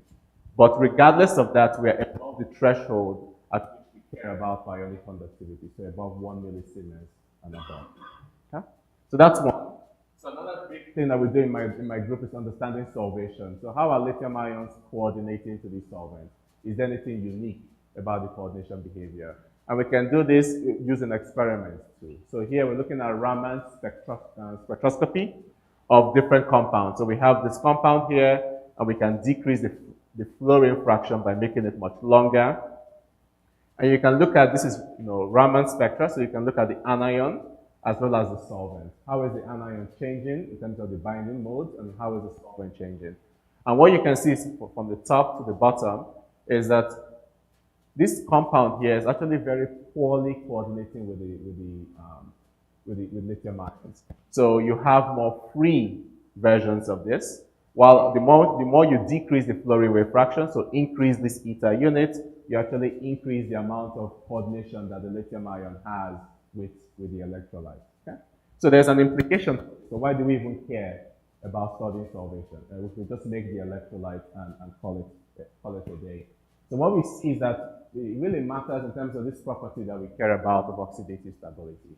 So for this compound here that has a lot of free solvent, so solvent that is not coordinating with the ions, you see that the oxidative stability, which is the property that we want to maximize, is actually low. But the moment you keep decreasing the fraction of free solvent, you can now increase the stability of this compound oxidatively. Okay? So this is how we can connect new molecule design to solvation to a property that we care about inside the electrochemical cell. What you can also see is that, and this is a challenge that we still have to keep working on. So this is this compound here, and this is on the cathode side, so where we care about oxidative stability. If you look at this compound here again, because it also has significant fraction of ion pairing because the solvent is not really able to coordinate lithium ions. You can see that the overpotential, which is something we want to minimize, so that's how much excess energy we have to apply to do the same reaction, is actually decreased, and then the cycle life of the battery is increased. So you can see, even though we have high enough oxidative stability, there is still this competition where the compound that behaves worse for oxidative stability is actually the one that behaves much better for lithium metal deposition and stripping. But this compound is still sufficient because the oxidative stabilities are much higher than what we actually need for the cathode chemistries that we care about. So this was just showing how electrolyte design strategies, coming up with new compounds, can actually allow you to achieve these conflicting properties that one would have for battery electrolytes. So we have these compounds. We studied them for lithium metal, and one of my graduate students was curious to see how would they actually work for other next generation battery chemistry. So lithium metal is quite popular, but also there's been interest in silicon-based anodes. So this is lithium metal here, really, really high theoretical capacities. But silicon also can give you that high theoretical capacity. Okay?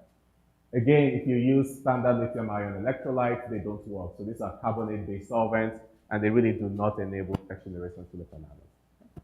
So this was the question that he had. So we've been interested in these ether molecules, and those were the compounds that we made in the previous talk. Okay?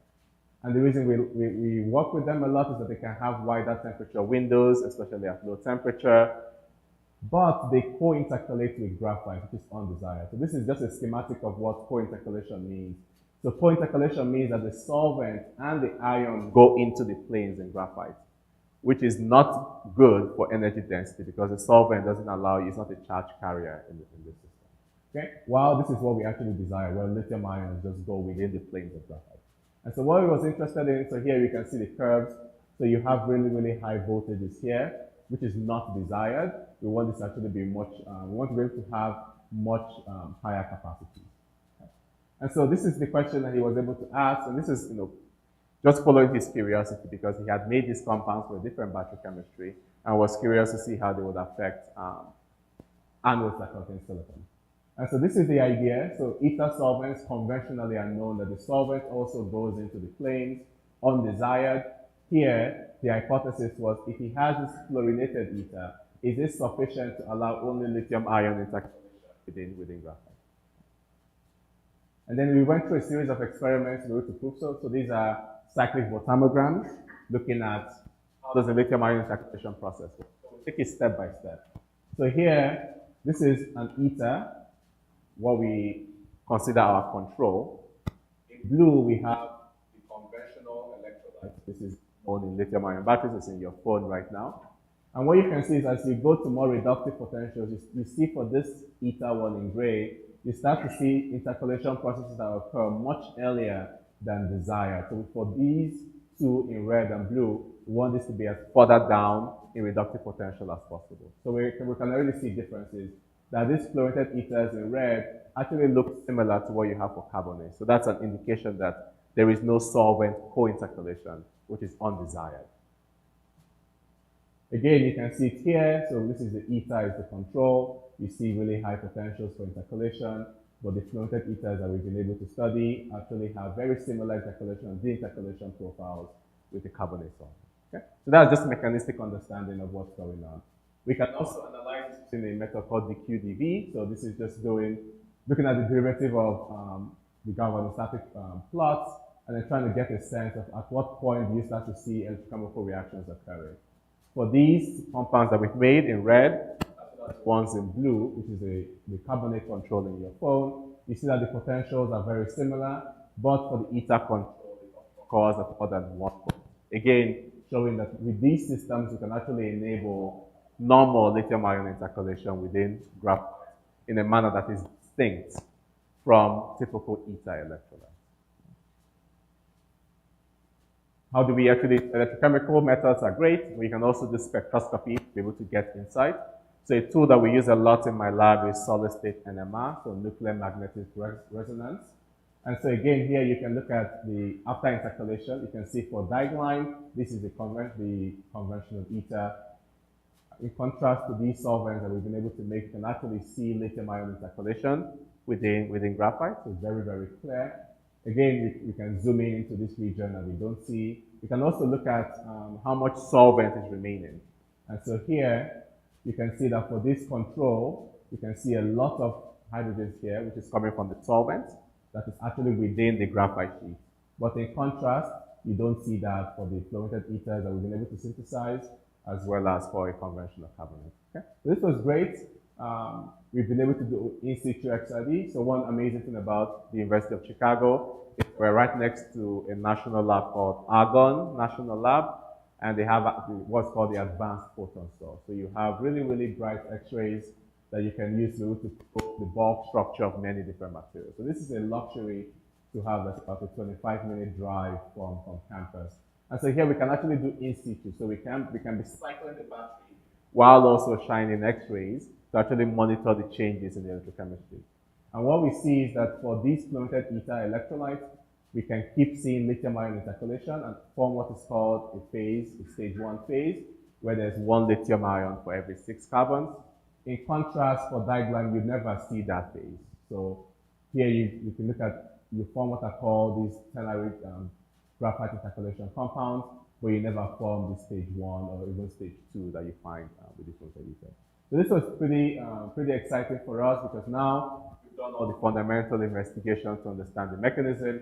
We can also look at the cycling. So here we can look at just graphite, which is a good control at 20C, and our compounds mirror that which you have in your phone, which is just a good control. But the moment you go to higher temperatures, these fluorinated ethers can outperform typical carbonate-based electrolytes.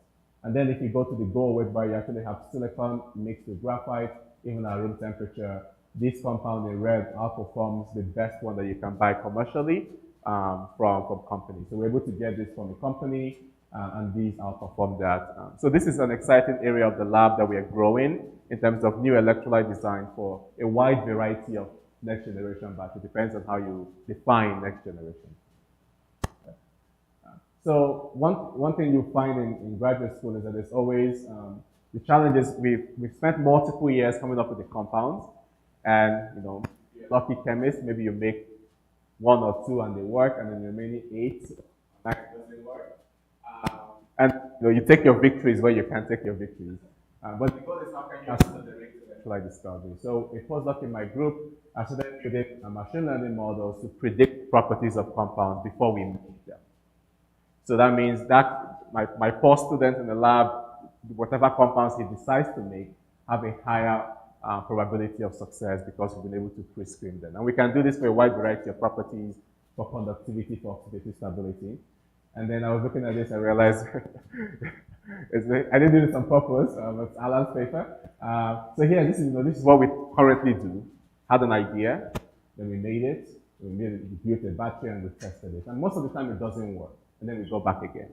But now we can start thinking about in the future, how do we close the loop in terms of integrating both AI and machine learning, autonomous experimentation to discover new electrolytes for batteries.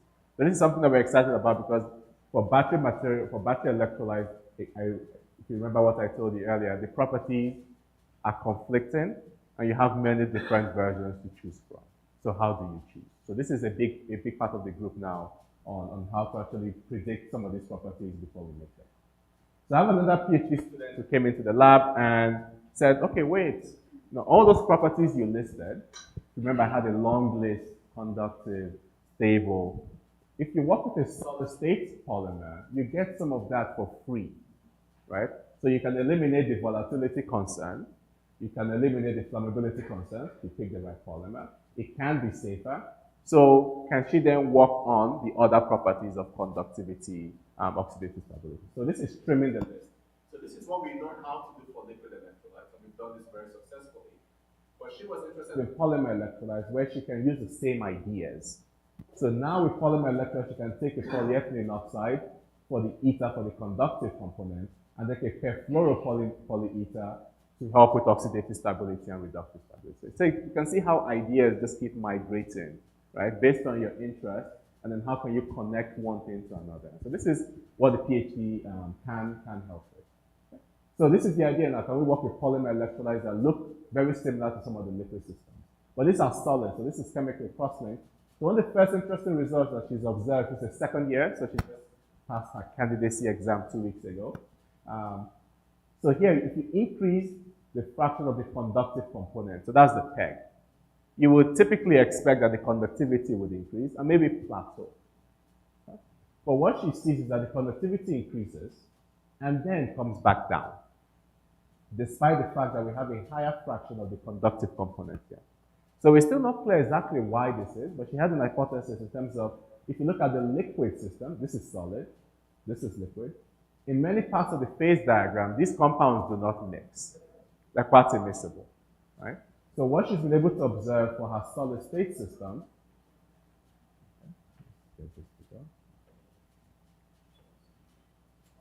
that's what we keep going on.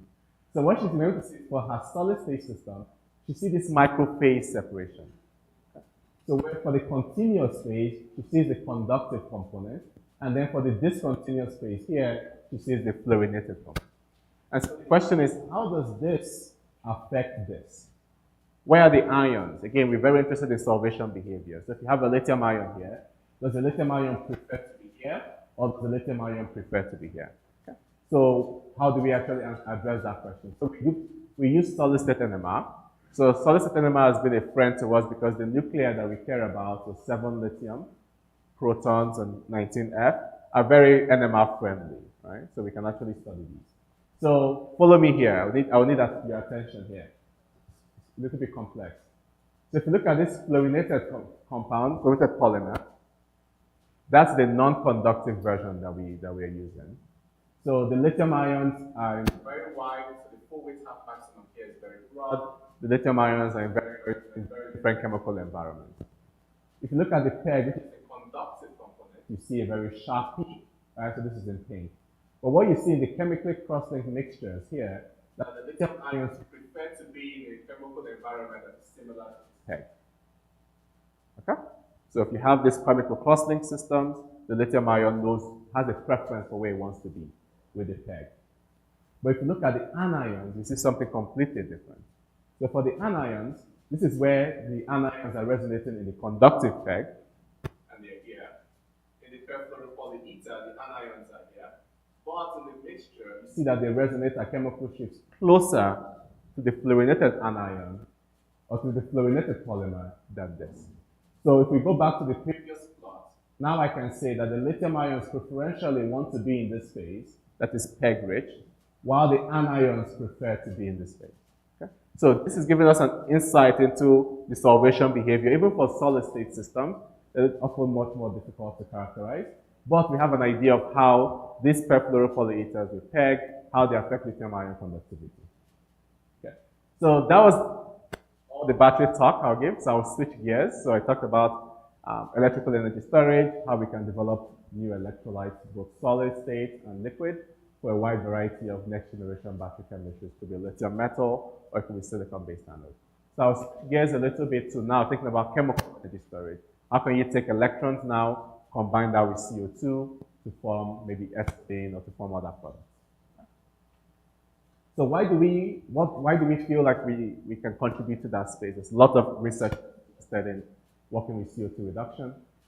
So what we are doing is we are taking non-aqueous electrolytes that are very relevant for batteries and trying to understand how they affect CO2 reduction.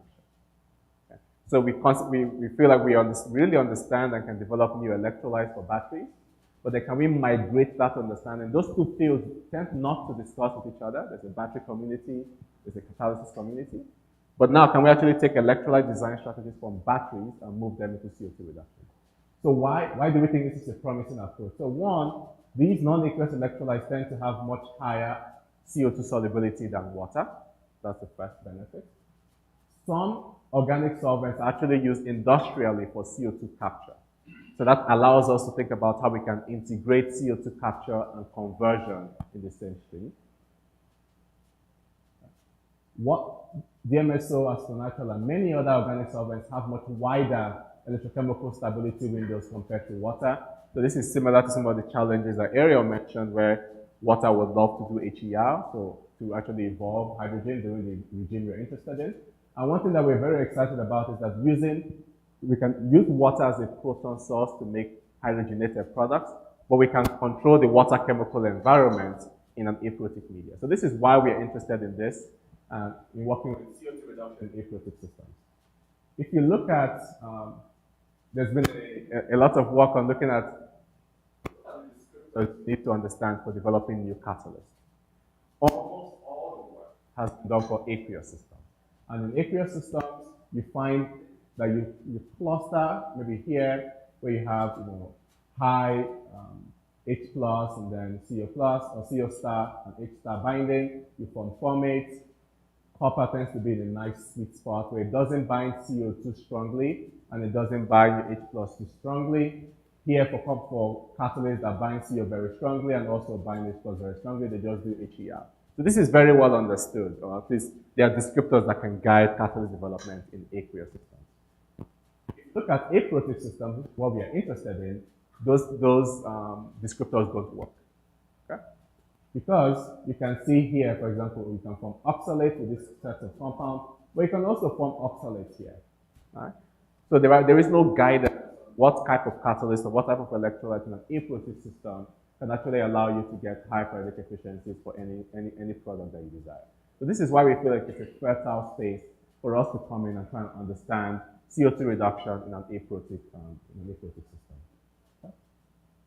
And so the first thing you start with in an aprotic system is that solvation is very different compared to water. So water is an amazing solvent. It can dissolve many different salts very well. But in aprotic systems, what we really like is that you can pick a solvent like DMSO that's actually has high dielectric constant, can allow you to separate your positive charge carriers from the negative ones. Or you can also work with ethers, which actually have significant ion pairs. So there's much weaker solvation in the system. Okay? And we can try and understand what the effect of these are on CO2 reduction.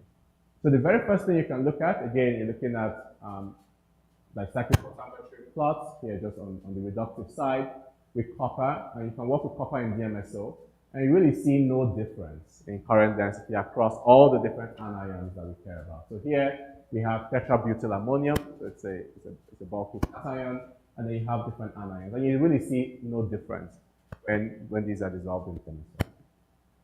The moment you move to an ether, so the methoxyethane here, you start to see differences where for the bulkier anions, where solvation is much better, you can actually access higher current density compared to the other ones where ion pairing is much stronger. Okay? And these effects are not just due to only copper. You see the same effect when you go from copper to gold, that the electrolyte effect is actually quite dominant across these two different catalysts. So that was the first thing. The second thing is, okay, can we actually correlate what we are observing here to something, again, thinking about solvation behavior?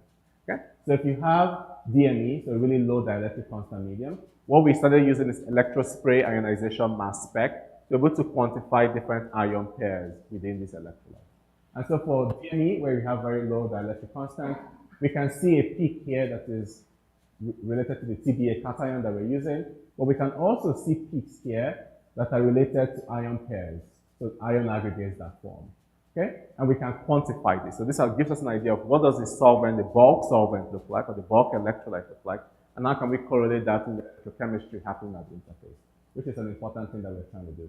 You can look at DMSO, and with DMSO, we don't see any significant difference between the ion pairs. So you can see for here, you see significant ion aggregates for the nitrate or for the BF4. For DMSO, there is no difference across all the different electrolytes. So why do we care? Like, who cares about this? So what you're looking at here is the x-axis and the x-axis here. These are bulk. So just measure them. There was no electrochemistry done whatsoever. Okay?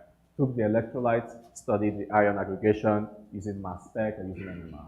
While on the y-axis, this is actually electrochemistry that actually has an interfacial reaction occurring.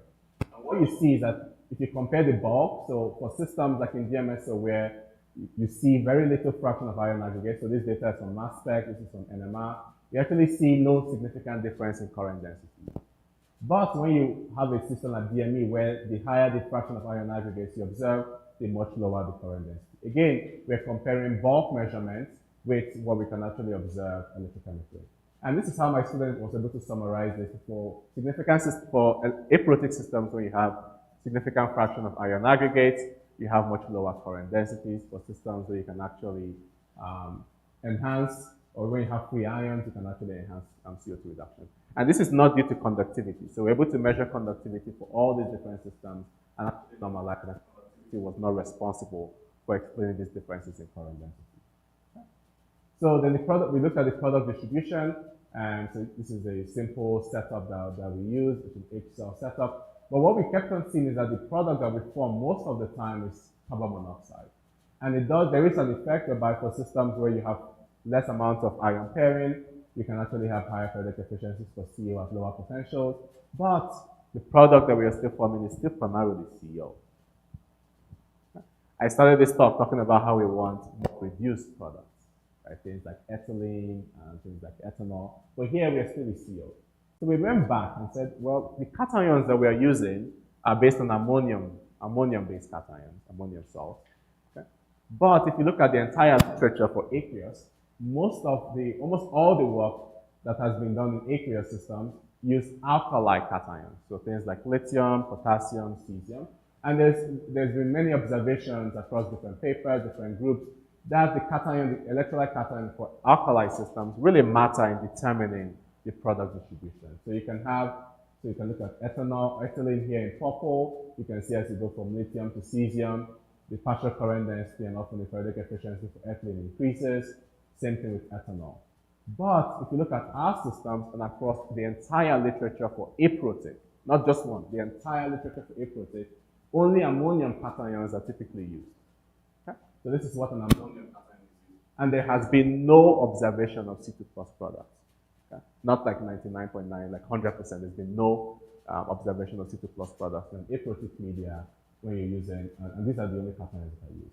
And so this is an example of that. So in water, you can have a wide variety of products. So this is ethylene, ethanol. But across all of these different systems, this is oxalate, so it counts as C2, but not the product that we're interested in here.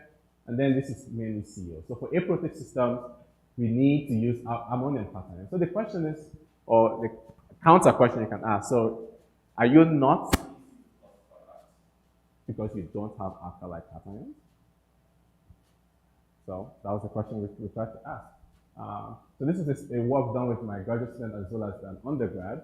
And so here, what we actually see, and this is, we see this repeatedly, is that when you use alkali cations in an aprotic media, it could be acetonitrile, it could be DMSO, you don't see CO2 reduction. You actually just see this flat line, passivate. But when you use an ammonium salt, this is why most of the literature uses this. So we observed this, but we also go back to the literature. We're not the first to observe this. So this is a paper from 2015 from the University of Wisconsin at Madison, where they could do CO2 reduction before this point. And then the moment they start adding an alkali salt, you start to stop the reaction.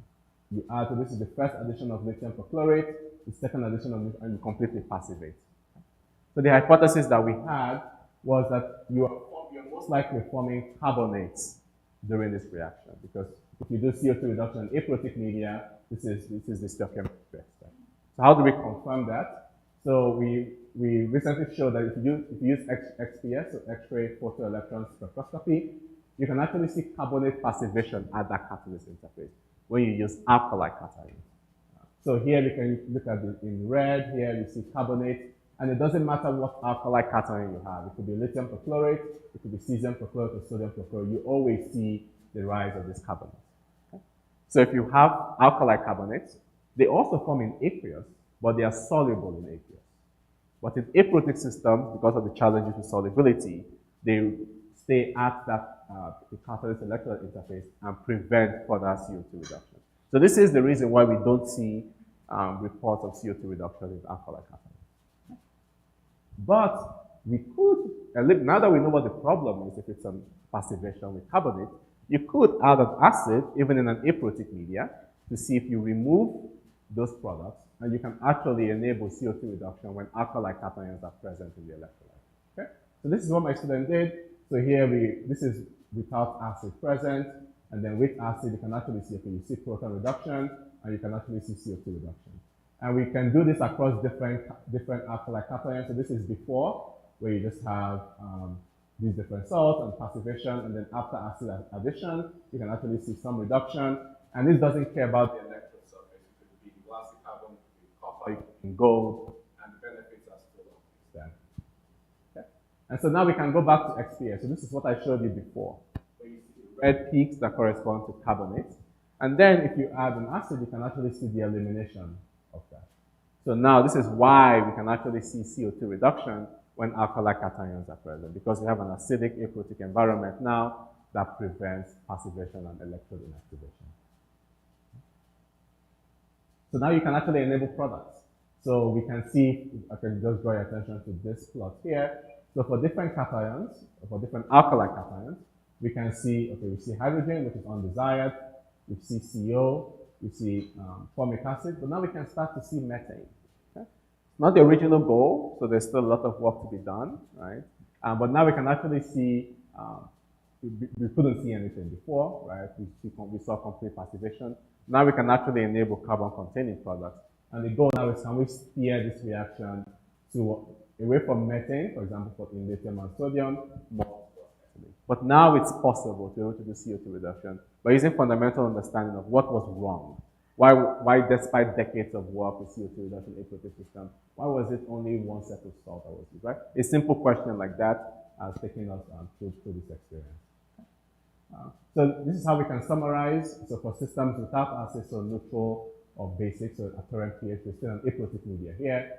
You do CO2 reduction in the beginning, you form a carbonate. An alkali carbonate is insoluble in an aprotic media, so you passivate. But in systems where you can actually decrease the apparent pH to 3.4, we don't only just see hydrogen evolution. So it's important to note that even though we're in an acidic aprotic environment, more than 80% of our products are actually not hydrogen. Right? So we can actually do CO2 reduction even with pHs that are quite low. Okay, so I'll summarize my talk. So what I've been able to show you is thinking about electrical and chemical energy storage. So developing new electrolytes for batteries, spending a lot of time in understanding ion transport and ion solvation in these systems with the goal that we can enable energy-dense batteries. And then a big part of the group is how do we integrate capture and conversion in an aprotic system. So here we can imagine taking CO2 from the air. The solvent could be a physics solvent, so like an aprotic solvent, or it could be a chemical solvent, like maybe like an amine. And our goal is still to get here, but we're doing a lot of fundamental work on understanding how does CO2 reduction happen on aprotic media, and why is it so different from aqueous? And the added component is that even if you added water to an aprotic media, the reaction pathway is also very different. So again, a lot of fundamental understanding of why is it different.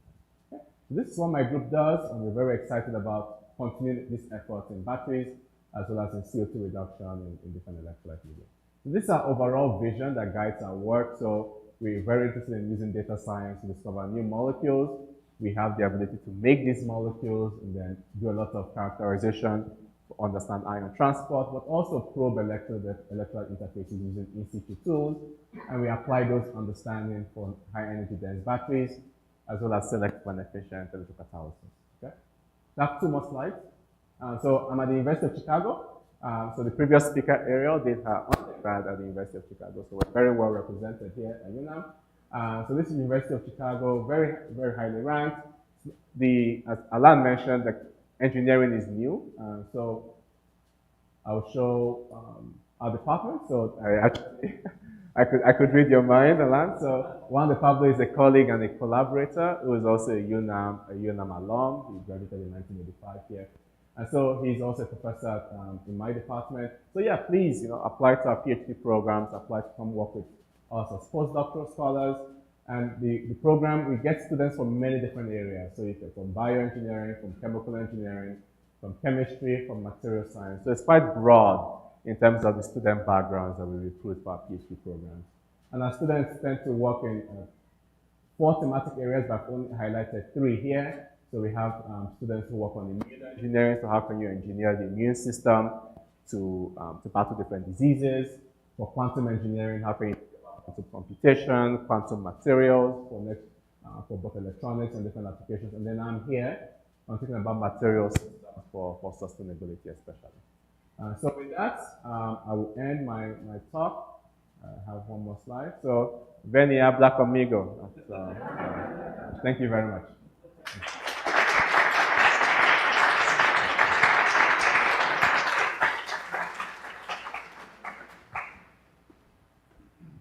Okay, so questions for Chibueze after this wonderful talk. Okay. Diego? Thank you very much. I was just wondering on the second part when you're trying to use non-aqueous solvents, I mean, as you scale up, obviously staying away from water is going to be a big challenge. I mean, just by the nature of the reaction, but also by the nature of the scaling up. And I was wondering, like, what is your vision and how this is going to change the dynamics of all the reactions, because it is going to become a more complex system. Yeah. So we think about that a lot, right? Because if you could get this to work in aqueous, that's the best approach. There is no. But we think about it from 2 different systems. One is the fundamental understanding. So in an aqueous system, water is serving as both a proton source and a bulk solvent. So in an aprotic media, we can separate that. Use an aprotic media as a bulk solvent, and then we add water. And that allows us to give fundamental understanding of what is water doing. And then because we can change the aprotic media, I can have a solvent that binds water strongly. Does that suppress HER? Or binds water weakly? Does that enhance HER? So these are questions you can only really understand using an aprotic media or a non-aqueous approach. So that's the fundamental understanding of what type of water environment do you need.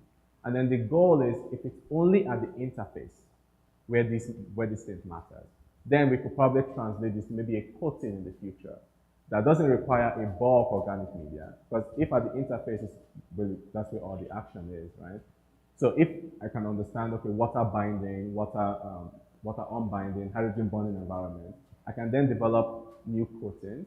So I can keep the entire bulk as even aqueous, but now the coatings have been designed based on an understanding from the non-aqueous system. And then the second one, so that's the first fundamental goal of what we are doing. And the second one is actually aprotic organic solvents are used industrially for CO2 capture.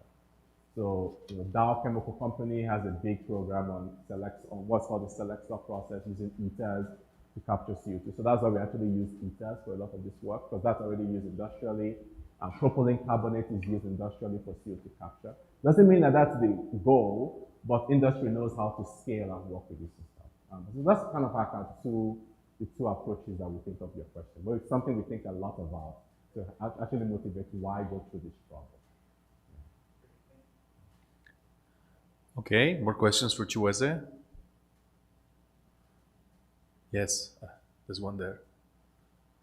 Yeah, thanks for your talk. I really enjoyed it. You know that I also like a lot these things about the electrolyte effects and CO2 reduction. Mm-hmm. And I was very interested about this problem with the carbonate that you see that's precipitating. Yes. But also, because I've also seen that adding an acid when you're working in a protein media is crucial. Mm-hmm. But I always thought of it that it was playing a crucial role in protonating, so in helping the protonation step. So in the case of methane formation, the rate limiting step is actually CO protonation, right? So is it, what we're seeing, could it be also an effect of the acid facilitating this reaction step, or is it only avoiding the passivation of the electrode? We don't know yet. I think we can only answer that step of CO protonation now that we can actually get any CO2 reduction, right? So before we just did not have a way to do CO2 reduction when alkali cations are present. Now we can start answering that mechanistic question. Because the first one is, could we enable CO2 reduction when alkali cations? So that the answer is yes. The next question, okay, so why is it that for lithium and sodium we form methane, but for cesium we don't? Right, so then we can start asking more mechanistic understanding of, okay, do you have CO protonation? And then, so why can't I get CO-CO coupling at that interface also? So that's, but now we can start answering and trying to answer those questions. So that was for us like a first step, and that's why it was a letter, hey, we can do this. And the second one is, oh, so what is happening? Because now we can form still, we have quite very low pHs here. We are still not using H-cell setup, so we don't have the benefit of a gas diffusion electrode where we can operate at really high current densities and avoid HER. But even with an H-cell setup, we can get 80% Friedel efficiency for carbon-containing products. So now we can start going more deeper into the mechanism. Thank you. Okay, Shertian. Thanks, Chiweze, for the great talk. I just had a quick question about your screening for the polymers using machine learning. So I'd like to know what kinds of space you have, like what are the kinds of polymers you're looking at for that screening? Because one of the important things that could happen in machine learning is that you have some data leakage in terms of, you have some molecules in your training set, and you have something that looks very similar that appears in your test set. So you may get some sort of, let's say, inflated test performance in terms, because it's like, well, you had your C3 version of the ether, and then the C4 is very similar chemically, and then so it does very well in that prediction task. So it's not a very, it may be an issue in terms of predicting your the hope is you want to test against polymers you've never seen before, and that may give sort of a not a very good estimate of your actual model performance. So I'd like to know what sort of spaces you're looking at. Right. Very good question. So, so we don't work on polymers for the AI. We work on small molecules. So for the small molecules, for the past, I guess, we've been working on this for almost 3 years now. The first 2 years we were very deliberate about ensuring that there's no molecule that appeared at any part in the training set and the test set, even in different combinations. For many electrolytes, you mix A, B, and C together. So try that. The models don't work that well when you exclude molecules that are in the training set from ever appearing in the test set. They are much poorer. And then we said, okay, well, our ultimate check for whether it's doing well is to do experiments with molecules that we predicted. And for those, we use the random-based ones, and they do work. We can actually correlate them. So we spent the first 2 years really on that. It's like we don't want any leakage. And then when you try for the molecules that we are predicting, in terms of predicting the properties, we use a metric called the Tanimoto similarity just to compare. And of course, if you have molecules that are very dissimilar from molecules in the database, the prediction quality decreases. So we've quantified that. But for the molecules that are somewhat similar, not the same, but in some have some similarity, of course, the model performs better. For the conductivity, we've seen it actually that difference is not that stark. But for other properties like oxidative stability, it's actually quite stark. And what we've realized is that the materials project has a lot of electrolyte compounds for flow batteries, which are very different from the compounds that we care about for lithium metal or silicon-based anodes. So the database in that system is very dissimilar from what we actually care about. So those models, when we predict compounds that are very dissimilar from the materials project and a lot of the flow battery literature, they are very, very poor. So again, these are things that we've actively thought about, but we've been able to quantify what is that difference when you move further away from the database and what penalties do you pay. But we've made these molecules, we've put them in batteries, they cycle very well. So for us as experimentalists, that's the ultimate check on whether this model is doing it.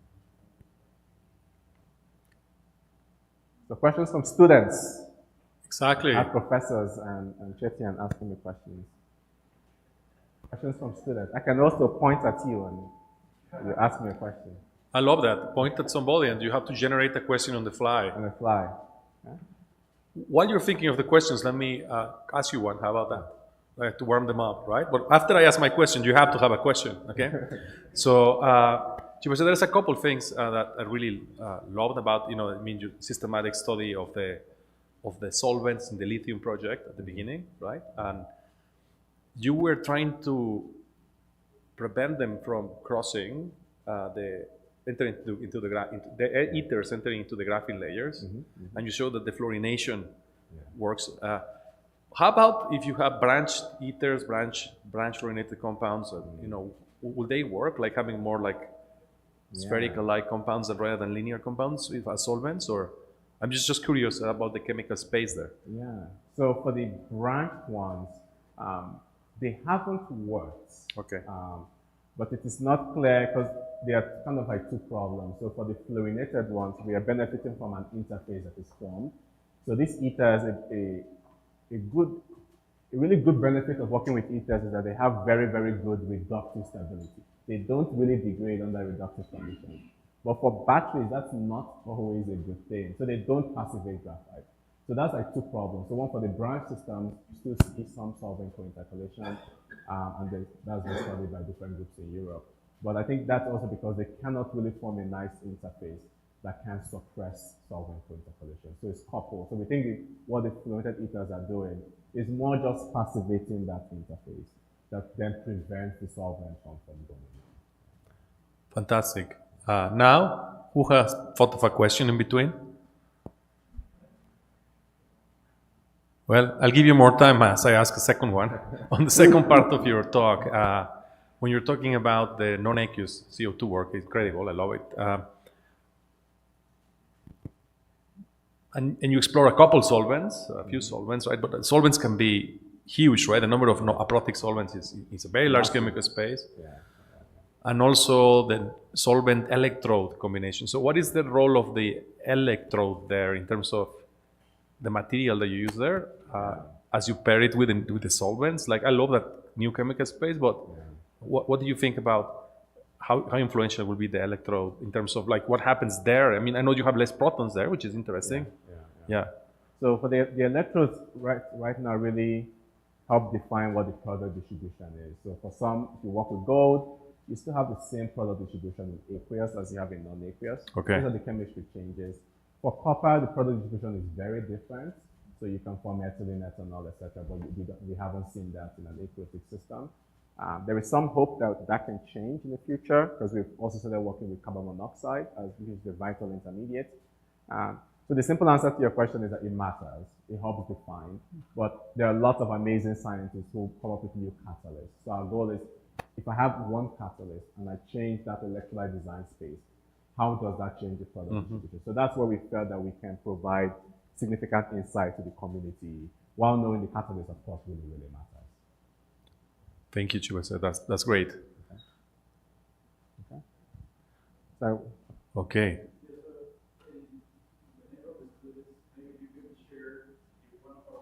Like to go to work with you or one of your colleagues, what would they need to do? Because I'm sure that many of them have no idea. Like, broadly, what would be the process? Good. So, depends on where you are. So, if you're an undergrad, so you're currently in university looking for graduate programs. So, we have PhDs as well as masters. Masters, kind of like a hit or miss. Some masters are classes, and then you have to pay a lot of money.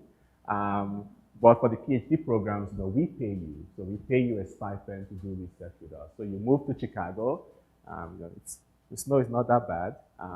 But you move to Chicago, and we pay you a stipend to actually do work there and live there. So then how do you actually get into the PhD program? So you apply. The deadlines are often end of the year. So in December, for example. So for example, I'm on the admissions committee. So if you have questions on how it works, this is great to come talk to me outside. And how can you put your application to be really promising and really exciting? But yes, and then if you're a graduate student looking for a postdoc, just how you met Richard outside, you met Ariel, you come meet us. And it's very individual. There is no admission committee. Just you talk to us, I learn about your interests, you learn about ours, and then we find a project that is of mutual benefit to you, while knowing what your future, what you want to do after you graduate. So, right, that also helps shape what type of postdoc experience you get. Okay? So that's how like PhD programs, but also postdocs. For all of the above, like everybody's story is very unique. I have this degree, can I use it there? I'm here all day, literally. So come talk to me. I want to add something to that. I mean, Professor Aguilar Granda here. I came in 2018, and he approached me at the end of my talk, gave me a copy of his CV, and said, "I would like to work for you." Raise your hand, Professor Aguilar Granda here. Okay, that's an example of what we want to happen here with Chibueze, right? Andres came, then he became a postdoc in my lab, and he now brought robotics back to Mexico from that experience. So that happened. So take your opportunity as Andres did and intercept Chibueze outside, right? Before it's too late and he goes back to Chicago. Or at least take a selfie with him, right? And on that note, I think we should thank Chibueze, have a couple minutes break, 1 minute or two while Eva setups, and then we will continue with Eva's presentation, which will be the last presentation of this session. And then, yeah. So many, many thanks for the amazing talk. So hopefully there's still bread outside, calories, go get your calories, and then come back. We'll start a couple minutes after the hour just to have a little break here. Okay? Thank you. Oh, thank you. Wonderful. Yeah, thanks, Alan.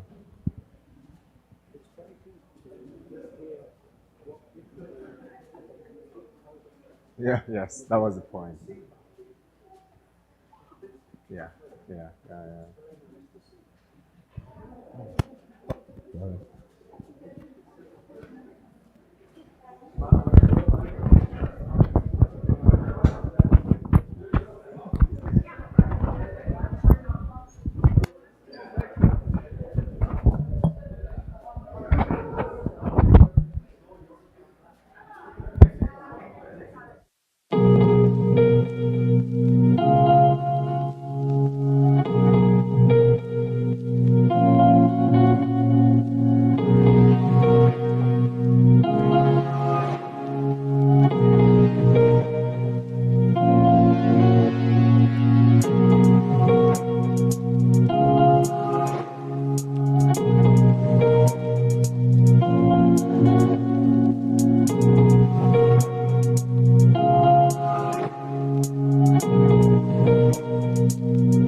Welcome everybody. This is going to be the last talk of the two-track part of the symposium. It is my honor to introduce Professor Eva Nichols, who also comes from Canada, from the University of British Columbia. Eva started by getting her bachelor's degree from Caltech in 2012. Then she got her PhD at UC Berkeley. So we are co-PhD holders. I love that place. And then she was a postdoctoral fellow at Yale. I always say Yale, and people say, what do I mean by that? Eva works in the field of electrochemistry, electrocatalysis. And I think one of the unique things that she does is actually combine a lot of characterization techniques and a lot of, as I like to call it, human learning to understand really what's happening in those complex systems. So I look forward to hearing more about Eva's research. So Eva, please, the floor is yours. Okay, thank you so much. So good afternoon, everyone, and I'm really pleasured and honored to be here. So thank you so much for hosting us today, and it's really an honor to share our work with you today. So maybe I'll preempt the end of the discussion with Chibueze's talk, that I would like to hear questions from students at the end of my talk. So now you have the entire time that I'm speaking to come up with your questions. All right. So today I will share with you some of our current and ongoing work looking at local environment effects. And so the two stories that I'll be talking about today focus on iron porphyrins as electrocatalysts for carbon dioxide reduction. And we'll be talking about what information can we learn through really judicious design of pendant groups around these active sites. Okay, but before we get there, I wanted to echo the format a bit of previous talks and share with you where I started from and how I became to have the position I have now. So I was born not far from Mexico, actually, in Tucson, Arizona. You may recognize these very unique cacti that are found in that region of Arizona. So I'm also a big aficionado of warm weather. So after that, I went to do my undergraduate degree at Caltech, which here's a nice photograph of the library, and there are these cool fountains. The chemistry undergrads always like this fountain because we throw alkali metals in there for a chemistry demonstration and see how big the flame gets. I don't know if they do that anymore, but we did. Then after my undergraduate, I went on and did my PhD at UC Berkeley. This is a sunset photograph. Here you can see the Campanile on campus, and this very far in the distance is the Golden Gate Bridge. So there's really fantastic views, fantastic things to do in Berkeley, and wonderful people to do them with. At the end of my PhD, when I graduated, I went on and did a postdoc at Yale University. So completely separate coast, West Coast, East Coast, and spent a little bit of time there before I decided that my heart is really on the West Coast. So I moved to Vancouver, Canada. Here's a map showing you, for those who may not be familiar, this is Vancouver right here. It's almost at the border with the United States and Washington State here. Okay, so Vancouver is probably the only place I can survive in Canada. It's warm, relatively. We have a little bit of snow now, but very little, and it rarely goes below freezing. So if you are interested in coming to Canada, don't be scared. UBC and Vancouver is a wonderful place. And just to further emphasize that, here are some images of life around Vancouver. Starting with, this is one of our chemistry buildings. It's a very old and unique, beautiful building, historic building. Sadly, this is not where I have my labs, but this is what I'll show you for advertising purposes. And then the surrounding area of Vancouver is really something to emphasize. This is beautiful, wonderful hiking and mountain lakes and beaches as well. And if you enjoy skiing or other snow sports, Whistler is only a few short drive away. Okay. So with that, I wanted to introduce briefly my research group. So here is a somewhat outdated picture now. We need to take a new one, but of my group. So we're a very international group. Some of my students are Canadian, some of them come from the United States, some of them come from Lebanon and China and South Africa. So we have a large number of countries represented, and that's something that I really value in my group. I think it makes us do better science, and it's a really fun environment. And we also like to eat food a lot, so come bring your delicious recipes and share them. In terms of research focus, our focus is sort of split between two domains, but all rooted in molecular chemistry. So the first is sort of a traditional design of molecular electrocatalysts, and that's the stories I'll be sharing with you today. So we make discrete, well-defined molecules that we can take an NMR spectrum of or that we can characterize very well, and we use them for CO2 reduction. But we're particularly interested in something called local environment or second coordination sphere modification. And so that means rather than just changing something about the ligand or changing the metal, let's keep that portion the same, but change the periphery, change what's around the metal center. And that's going to be the focus of the talk today. Okay. Another area in which we work is we term molecularly modified electrode surfaces. So the idea here is that you can make some sort of well-defined molecular component. Think of it like a ligand. And then through self-assembly, you stick it on a metal surface. And now your metal surface has potentially different properties, right? And the local environment can, again, be changed, sort of in analogy to how you might change a ligand on a metal complex. So both of these approaches we pair with spectroscopic investigation. So we are really interested in spectroelectrochemistry in my group. So this is a combination of some spectroscopic technique with electrochemistry. This means that you can take, for example, a UV visible spectrum or an IR spectrum of a system under an applied potential. And this also allows you to do spectroscopy under operating conditions of your catalyst, which is very essential because otherwise the system may be changing in ways that you don't anticipate. Okay. So to briefly highlight some of the techniques and approaches in my group, we do a lot of molecular synthesis, and you'll see some examples of that in my talk.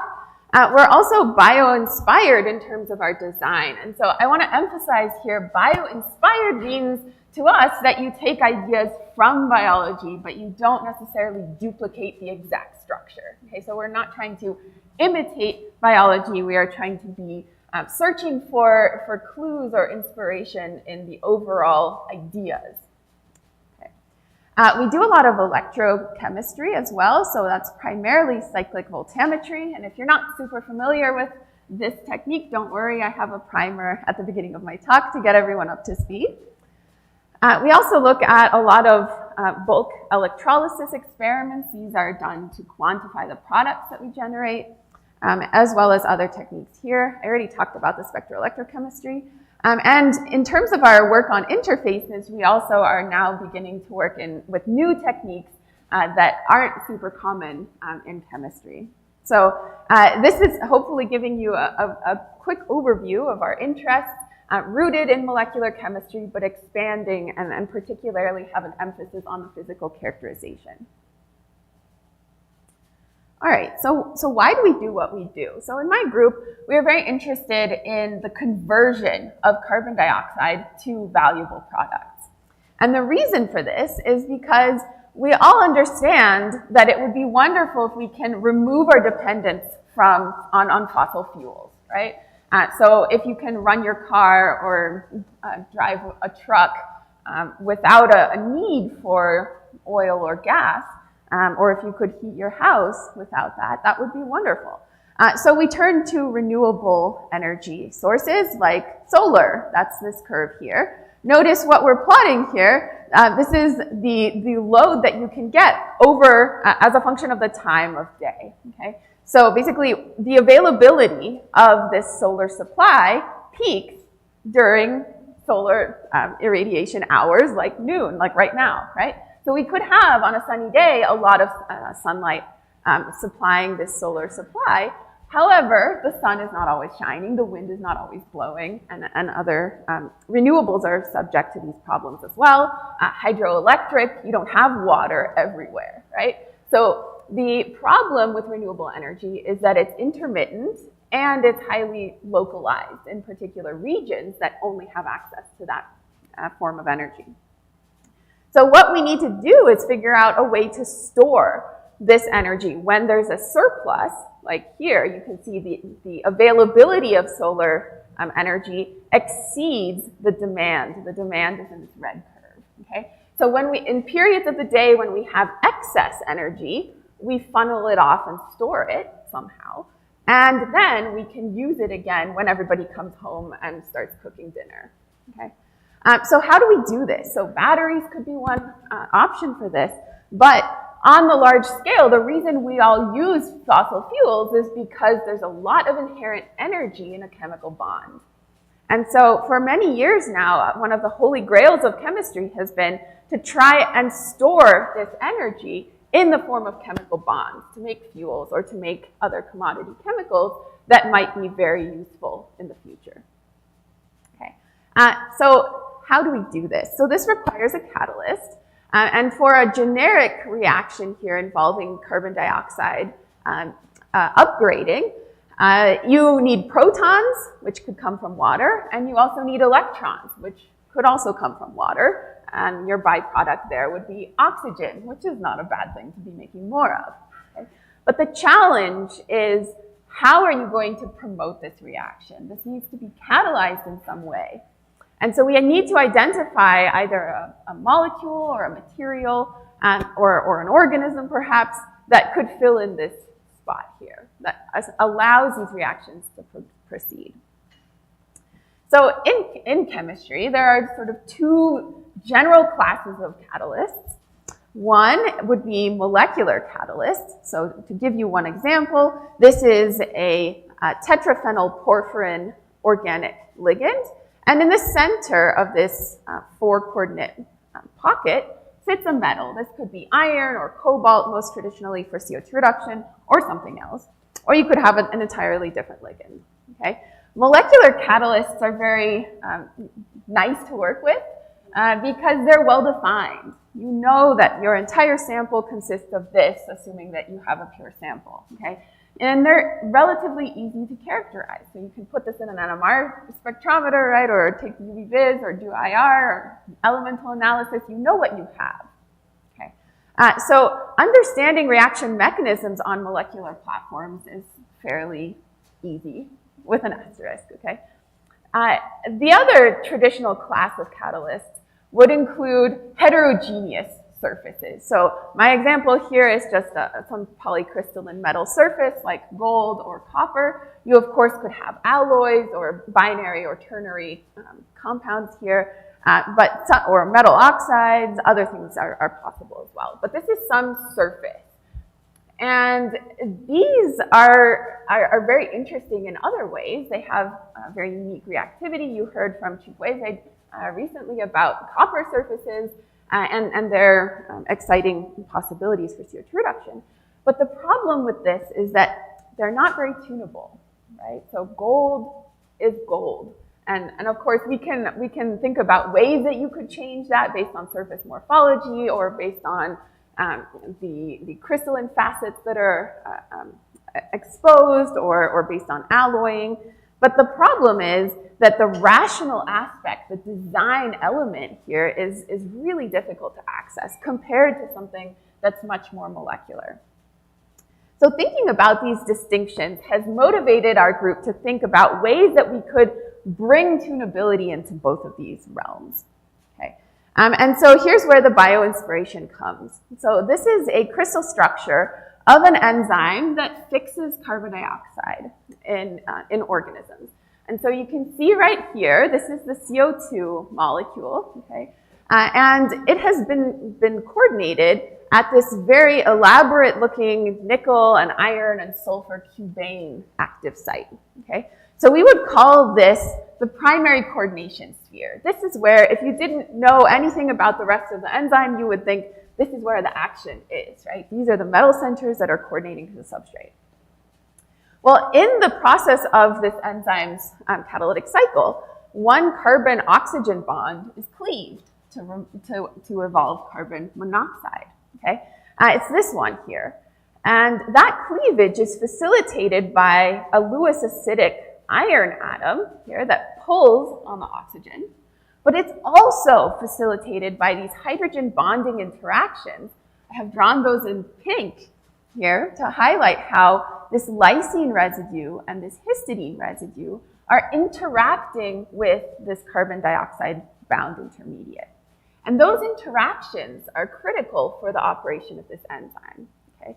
So we call this the second coordination sphere. And throughout the rest of my talk, I will be abbreviating that as SCS. Okay? So what is the second coordination sphere? It's the periphery. It's the local environment. It's the regions around the active site that are also critical for activity of the enzyme. And so thinking about this biological system, we're not the first people to think of this, but several people have thought about, well, can we apply this general design principle from enzymes to synthetic catalysts?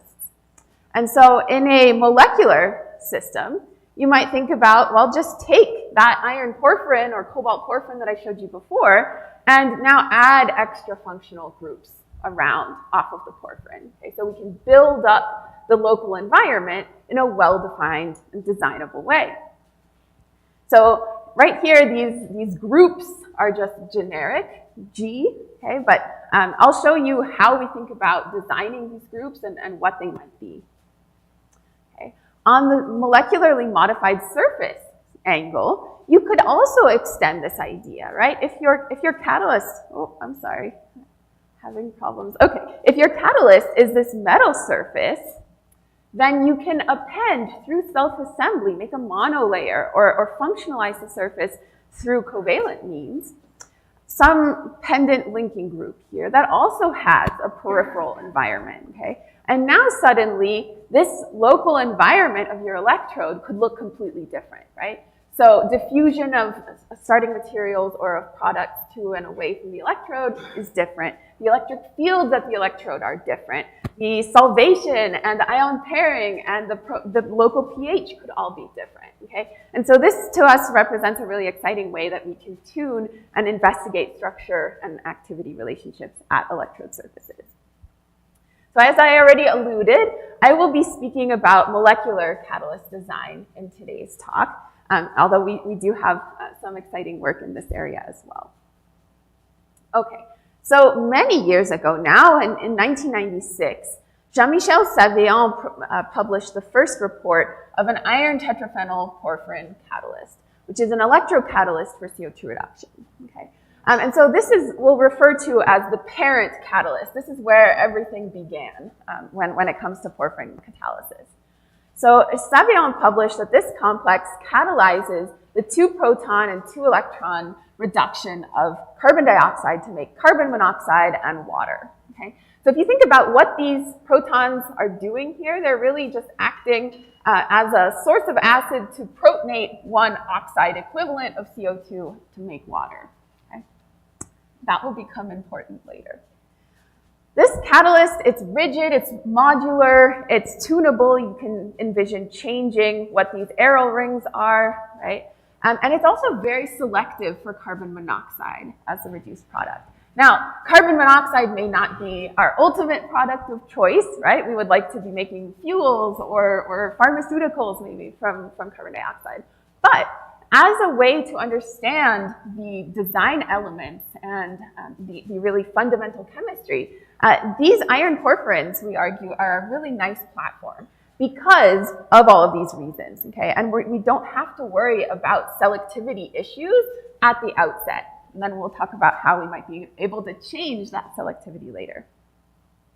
Okay, so here is a quick summary of the reaction mechanism that's accepted for iron porphyrins. And I don't want you to worry too much about all the details.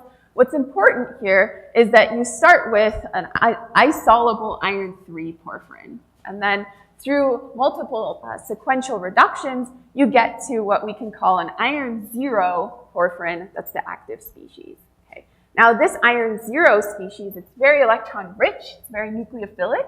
It can react with carbon dioxide to make a carbon dioxide adduct here. And then this adduct becomes protonated in one step here. And then in a proton-coupled electron transfer step, you cleave that CO bond, release CO, okay, from the iron 2 carbonyl, and then you're back around the cycle, okay? So this is a sort of accepted reaction mechanism for just a standard parent catalyst. Now, several years ago, over 10, the same group thought, well, we need a proton source to promote this reaction, okay? And in their case, they often use phenol as a proton source because its pKa was found to be amenable for this reaction, okay? And so they thought, well, rather than just throwing into solution large excess of phenol, what if we tethered the phenol and sort of included it in the second coordination sphere? So this is the catalyst that they reported. And you can see these peripheral phenolic donors line the outside of this porphyrin.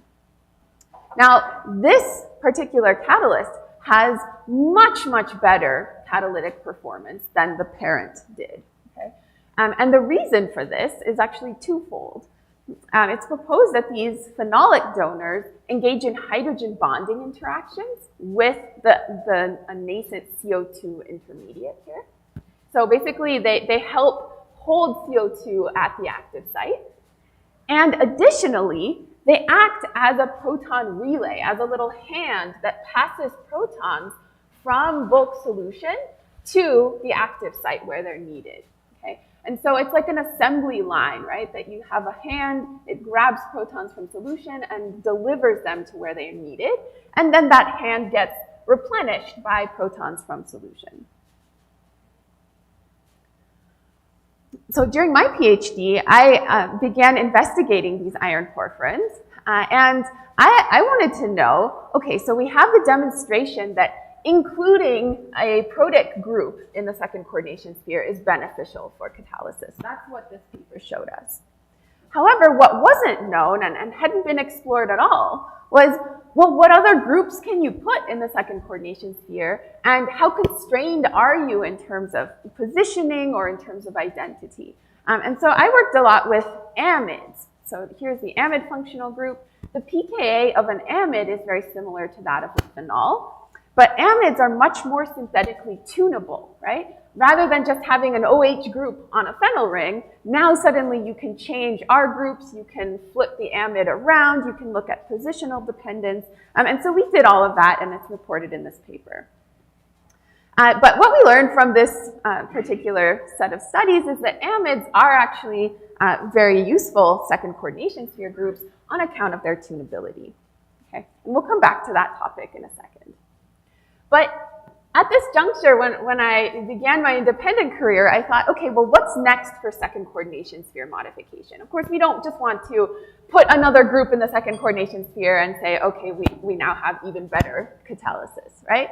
What's next, in my view, is actually to answer a series of questions here that really get at the fundamental nature of what the second coordination sphere is doing, okay? So for example, can we gain access to new reaction mechanisms? Can we change the way our catalyst center is working if we've now included some other group in the second coordination sphere? Can we use second coordination sphere modification as a way to get information about reaction mechanisms? That would also be really interesting, right? Also, can we change the product selectivity? Is it possible that we go from a system that makes predominantly carbon monoxide to one that now makes predominantly formic acid? Or would it be possible in some very exciting universe to couple two carbon atoms together to make a C2 product, okay? This is something that I don't have an answer to yet, but we are actively pursuing this direction, okay? And overall, these three questions above come together here with this central question, which is, can we come up with a set of rules, of design criteria that say, if you develop this particular catalyst, it will have this particular function, okay? How do we understand the rational second coordination sphere design, in other words? Okay, so I'm going to be speaking a lot about cyclic voltammetry today, and so I briefly wanted to give an introduction to that for those of you who may not have been familiar. So here is a quick photograph that shows you a cyclic voltammetry experiment. In my group, we work with very valuable porphyrins. It takes a lot of effort to synthesize these complexes, and so we like to shrink down the volumes of our experiments as much as possible. So here you can see when there is not an excess of protons. But what really surprised us is when we measure the orthourea complex, look what happens. A huge amount of catalytic current, okay? And not only that, so this is a big, big peak, but there's also something very strange about this blue response compared to the other ones here. And so I'll do my best to point it out. The arrows are small, so I apologize. But in these two standard cases, when you scan to negative potentials and then you scan back, the curve never crosses itself. So you can see that here you just go to negative potentials and then you come back. The curve has never touched itself. But in the blue case, when you go negatively, you're actually on the bottom trace, and then you swivel around and suddenly are passing more current on the way back than you were on the way there. Now, this is very peculiar for cyclic voltammogram, okay? And the place where we have seen this fairly frequently is in enzymatic cyclic voltammetry, okay? Why? Because enzymes often need to be activated or are inhibited and then become activated as a function of this first negative scan, okay? So in other words, this curve crossing behavior is indicative of some sort of either change in reaction mechanism or inhibition process. So we were quite interested to understand a little bit more about suddenly what has changed so much just by having a urea in the second coordination sphere. Okay, so to summarize, there are two curious observations here. First, why is the catalyst current so high in this case, but it isn't for the controls? And secondly, what is the origin of this curve crossing? Several other things that were very strange to us is that as we added phenol, which you recall is our acid, well, these two catalysts, they increase their catalytic performance just as is expected. But this blue one, the current begins to go down the more acid you have in solution, which is also unexpected. Why would it go down? You're giving the system protons as we thought we wanted, and the activity goes down, okay? And then, if you say, well, I have no idea what's happening, let's just add base to this system and see, maybe that will help. And it does for this blue curve, okay? So why is that? Why could it be that when you give this catalyst acid, the activity goes down, but when you give it base, the activity goes up, in contravention with every other molecular catalyst that we have seen? Well, we thought about this for a long time and then realized that tetrabutyl ammonium hydroxide, which is our base soluble, or our non-aqueous soluble base, it's a source of hydroxide. And hydroxide, of course, reacts with carbon dioxide, right? And the product of that reaction will be bicarbonate. So this really begs the question, maybe hydroxide isn't actually what's important here, but maybe we're just generating bicarbonate in situ. And perhaps bicarbonate is what's actually important, okay? So we thought, well, oh no, what just happened?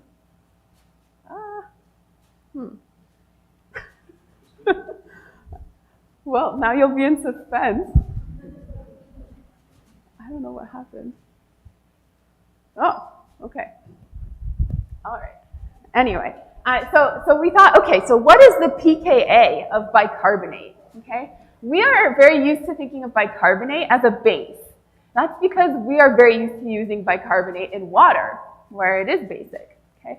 But there is a proton on bicarbonate, and we thought, well, perhaps in DMF or in DMSO, where it's a more extensive pKa scale in DMSO, maybe bicarbonate's actually acting as an acid. And that would explain the reason why when you add hydroxide to CO2 saturated solutions and you make bicarbonate, suddenly you're increasing the concentration of an acid.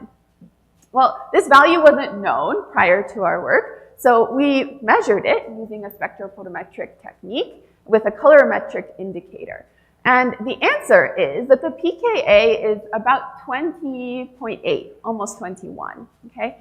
Compared to 18 in DMSO for phenol, okay? So these are not crazy different, right? They're somewhat similar. And so looking at this comparison really it motivated us to think about the fact that maybe bicarbonate could be an acid source. So to test that, we added a source of bicarbonate, tetraethyl ammonium bicarbonate, to solutions of many different porphyrins. So this one on the left in blue, this is our orthourea with the urea group in the ortho position. This is the second sphere modified compound, okay? And as you add tetraethyl ammonium bicarbonate, you see a huge increase in catalytic response, which is consistent with this idea that bicarbonate is promoting activity. But it's not unique to the urea system. So if you add tetraethyl ammonium bicarbonate to the para-urea, remember that's the control with the urea out to the side, you also see an increase in current. And if you add it to just the parent iron tetraphenyl porphyrin, no second coordination sphere modification at all, the current also goes up. Okay? So the conclusion from this is bicarbonate universally promotes this reaction. Okay? So then why do we need dependent urea? Well, it has another role. So we propose, based on some computational evidence, that the bicarbonate is actually templated by this second coordination sphere urea. That the urea, the dual hydrogen bond effect of the urea, it's like a claw, and it grabs bicarbonate and dangles it right over the active site like this, so that the bicarbonate now can donate its proton to CO2. Okay? In addition, you get another bonus from this, which is that when bicarbonate is coordinated to this urea, the pKa is lowered further. So bicarbonate becomes even more acidic than it is just in free solution. And that lowering is by 5.5 pKa units. So this is a very substantial change in pKa of free bicarbonate compared to templated bicarbonate. Okay. So then you may ask me, well, why is this weird curve crossing happening? I have not explained that yet, okay? So our proposal here is that so an observation is that without bicarbonate, we see this very strange curve crossing behavior. But as soon as you begin to add bicarbonate to solution, the current goes up and the curve crossing goes away. So this is quite interesting and suggests to us that there is some sort of change in reaction mechanism going on, okay? And so the proposal is that there's two competing pathways. The one I've been telling you all along, which is a proton-dependent process, okay, where CO2 reacts with protons, which could come from bicarbonate, as I just told you, to make CO and water. And that's a fast reaction, relatively. But there's a second possibility, which is slower. And that is that one equivalent of carbon dioxide acts as a Lewis acid for the one that's being reduced. So instead of your products being carbon monoxide and water, your products are carbon monoxide and carbonate. Okay? Now, what we think is happening in this curved crossed scenario, remember, no acid added yet. So there's just a little bit of residual water in solution. So very likely we're going through this lower and slower process, okay? As we start reducing CO2, we make carbon monoxide and carbonate. Now, carbonate is just one proton transfer away from bicarbonate, which can be templated, okay? So the idea is that on the negative going scan, you're doing this reaction and you're generating carbonate locally, which pops into the template, the second coordination sphere hand, and suddenly becomes very acidic and ready to donate its proton. So you switch to this faster reaction mechanism. And that's the reason why you get more current on the way back than you had on the way there. Okay. So what we've learned from this series of experiments is that the incorporation of the second coordination sphere, urea in this case, has taught us several things that we never would have really thought about without the second coordination sphere modification. Namely, it's uncovered a really important role for bicarbonate under non-aqueous conditions. Okay? It's also shown us that we can be much more creative in terms of our templating strategy. Okay? That we don't have to stick with a second coordination sphere donor that gets deprotonated and is then reprotonated from solution, but rather the role of the second coordination sphere group could be to just position some acid in solution so that it itself can do proton transfer. Okay? And we have now uncovered two competing reaction mechanisms that are both operating in this system. Okay. So for the remainder of my time, I'd like to switch gears a little bit, still on iron porphyrins though, and share with you a much more recent piece of work that we're about to submit. And that is, what if we think about a variable pKa second coordination sphere donor? Okay? In that first Savient example I showed you from many years ago, they just made the synthetically easy thing to make, which was to put OH groups in the periphery of the porphyrin. But if you had free reign and you could design any porphyrin you wanted with a protic second coordination sphere, what would it be? What pKa would it have? And the answer is we don't know because no one has tried to measure this, okay? So we're talking about the pKa of this blue ball, right? This is the second coordination sphere, and it's going to be funneling its protons to the active site, okay? So you may think, well, I want the most acidic one possible. That will be better. The problem is that you need to reprotonate this when you're done with one proton transfer. So then you say, well, I need a really acidic exogenous acid that will do the reprotonation. But the problem there is that you are subject to direct protonation here, where you don't involve the second coordination sphere. And if your exogenous acid is too acidic, suddenly you don't favor CO2 reduction anymore, and you just make hydrogen, and that's not desirable, okay? So we're walking a very fine line. It's like a tightrope between we want a lot of acidity, but we don't want too much, okay? And we don't understand the constraints for this system yet. So that's the role of this study I'm going to tell you. So understanding the role of proton transfer driving forces from the second coordination sphere and from the exogenous acid, and looking at the relative pKas of both. So very little work has actually been done on this topic. We know from the Savient group that as you increase the acidity of your exogenous acid, this is the acid in bulk solution, you make it really acidic, like acetic acid, well then your kinetic constants go up, so faster catalysis, so that's good. And if you have a less acidic acid like water, then the catalysis is much slower, okay? So there's this linear relationship between the kinetics on the y-axis and the pKa of your acid. And that makes intuitive sense, although this is subject to that problem I told you before that you can't keep going to more and more acidic acids because you take a hit on selectivity. But what about involvement of the second coordination sphere? There's been one report from the Nocera group, and they have these hangman porphyrins. They're called hangman porphyrins because they dangle a group over the active site like this, where they've changed the pKa of the dependent hangman. And they tried 3 different groups that are very, very different, okay? So here on the right, they have a phenol, all the way over here to a sulfonic acid, which is extraordinarily acidic. And what they found, which may not be so surprising, is that if the second coordination sphere is too acidic, you can never reprotonate it. So you just get one stoichiometric proton transfer, and then you're dead. You can't keep going. So of course, that's a terrible catalyst because now you don't have any involvement of your second coordination sphere. So what this example taught us is that we need to be really smart about how we design the pKa of the second coordination sphere and how we match it to the pKa of the exogenous acid. Okay? So we did several experiments just verifying the Savient experiments.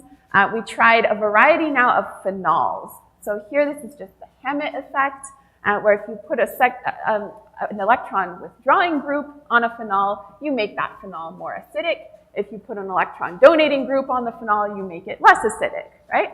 So we can access a variety of acids of tunable pKa. And we've shown that, as you expect here, there's a linear free energy relationship between the kinetics of just a bare iron tetraphenylporphyrin catalyst and the acid pKa. Okay? So this is sort of laying the groundwork for then, let's try to envision a system where we can understand the role of intra and intermolecular proton transfer. So this is the design of our porphyrin.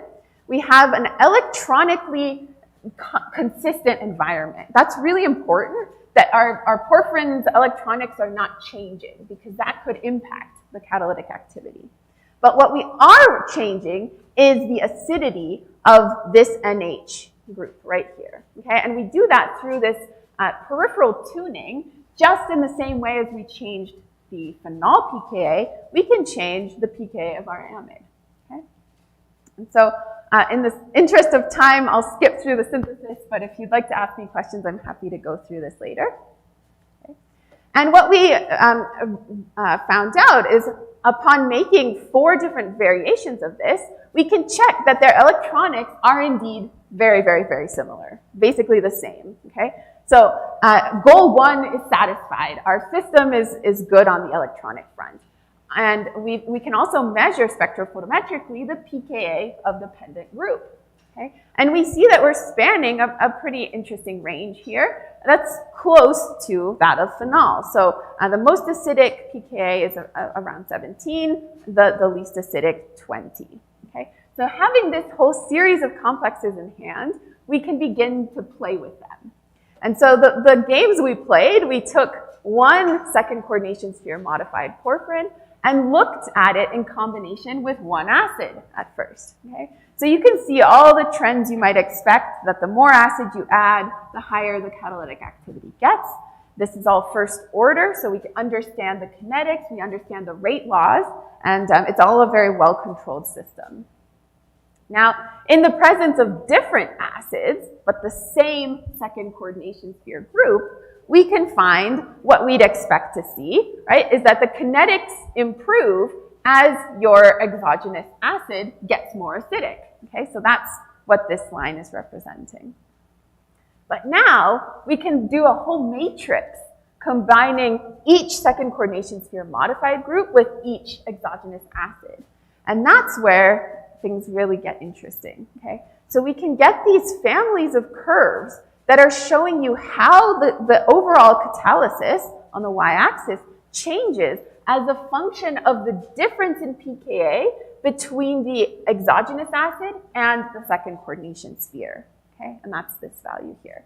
So this is saying that if you change the identity of the pink ball and the blue ball, but you keep the difference in pKa between them the same, you basically just cut up through a vertical slice on this plot, okay?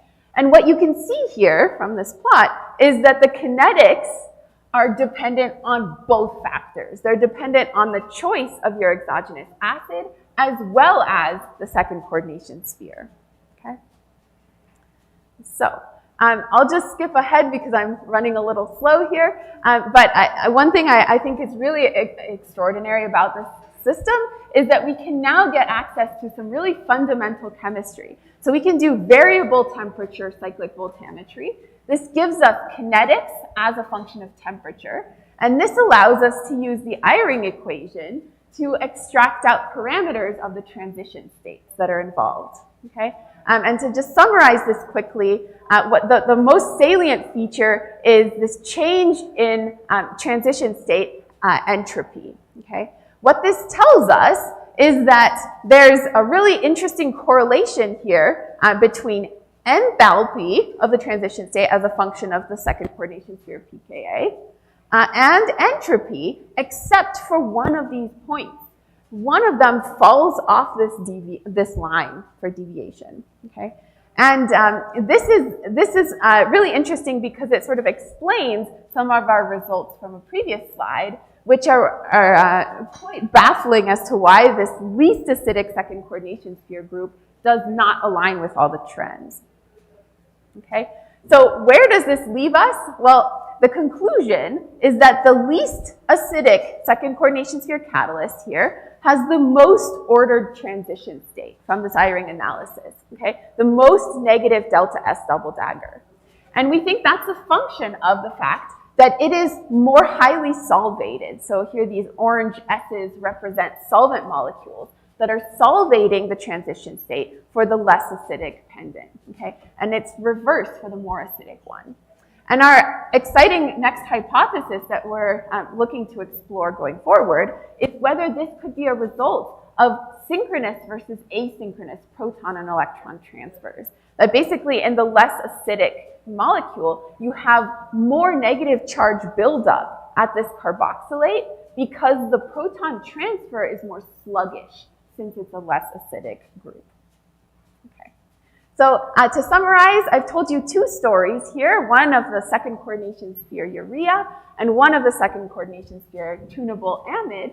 And I hope that what I've shown you today is, number one, the power of second coordination sphere modification, not just to improve catalysis, but really to drive insights into these systems and to help us understand how we might better tune them in the future.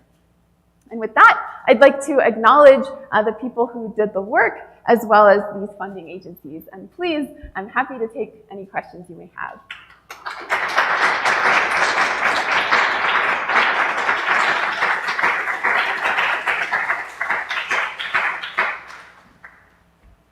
Okay, questions for Sarah? Eva, sorry, I'm getting tired.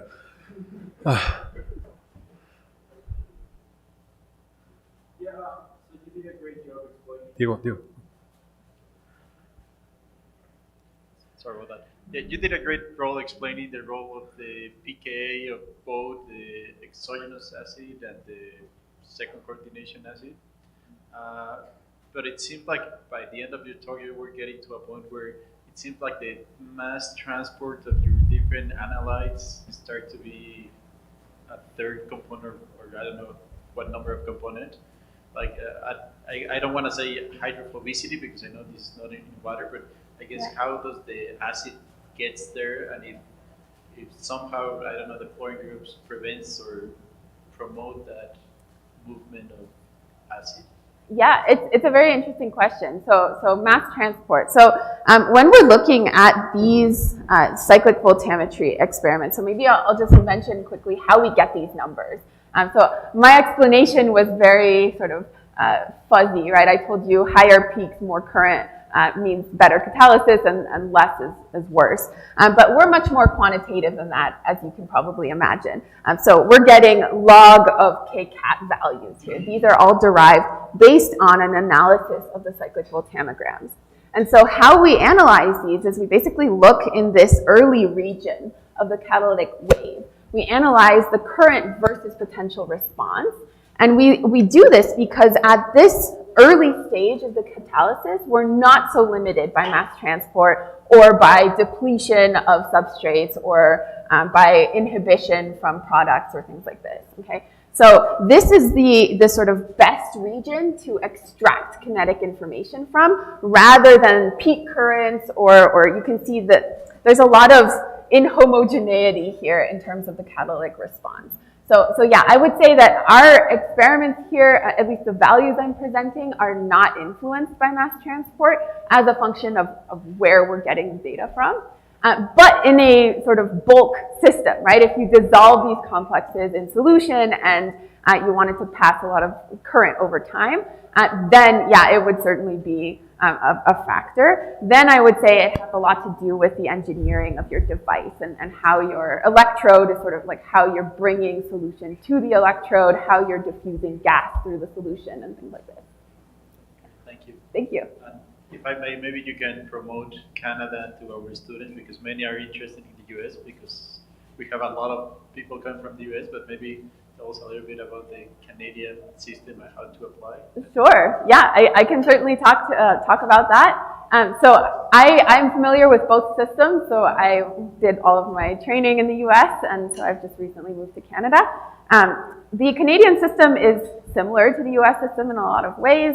However, we are much more amenable to master's applicants than I think a lot of US schools are. So if you're interested in applying for a master's degree straight from your undergraduate, there's definitely options to do that.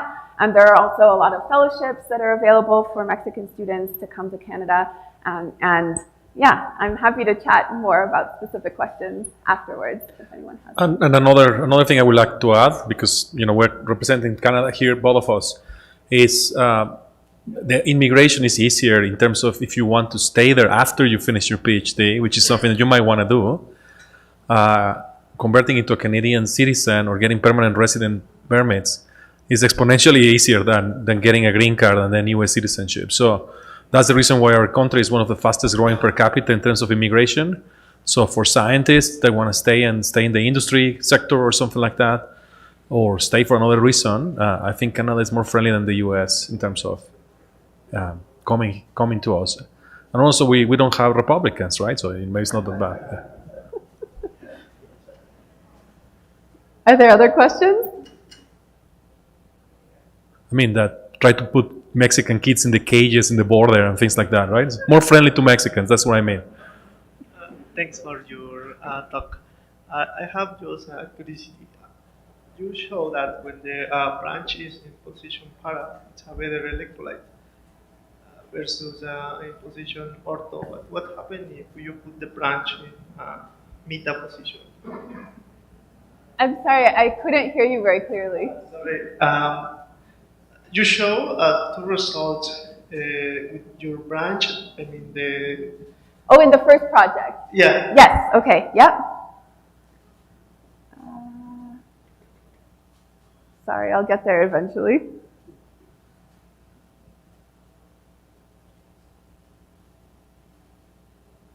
That's it. Here? In this case, yeah. Yeah, okay. Yeah. You show ortho position and para position. Yes. And in the meta position? Oh, in the meta position, yes. We didn't make that compound, so I can't really speculate. I would say it's not going to probably have the same activity as this due to the problems with templating, right? So I think that this really large current enhancement here comes from the fact that you have the templating effect that's really holding bicarbonate directly above the active site. In the meta isomer, it would be sort of out to the side a little bit, yeah. But that's just my speculation because we didn't make it. Thank you, Andres.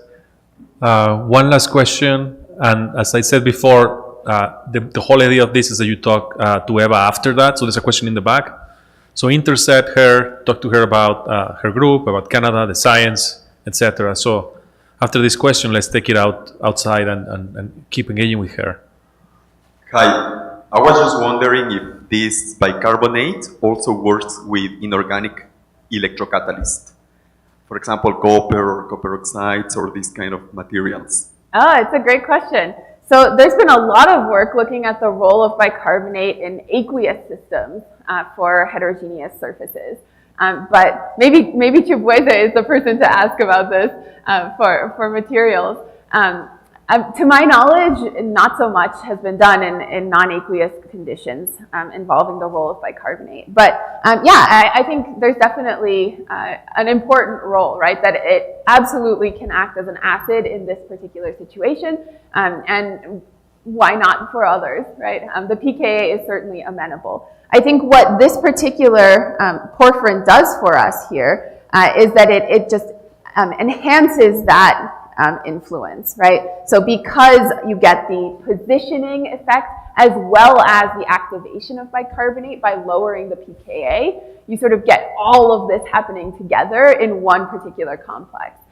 Even though you can see for these other catalysts, addition of bicarbonate is still beneficial, even though they can't template and they can't lower the pKa. All right, thanks. You're welcome.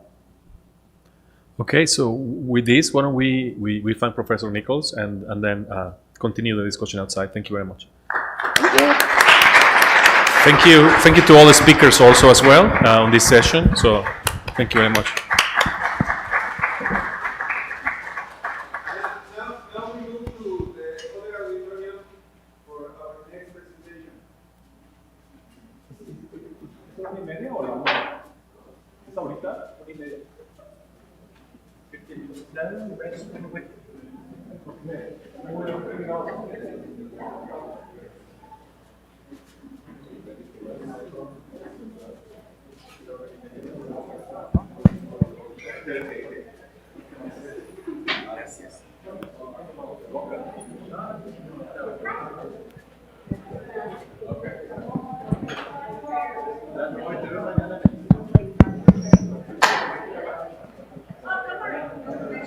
Sí, probando.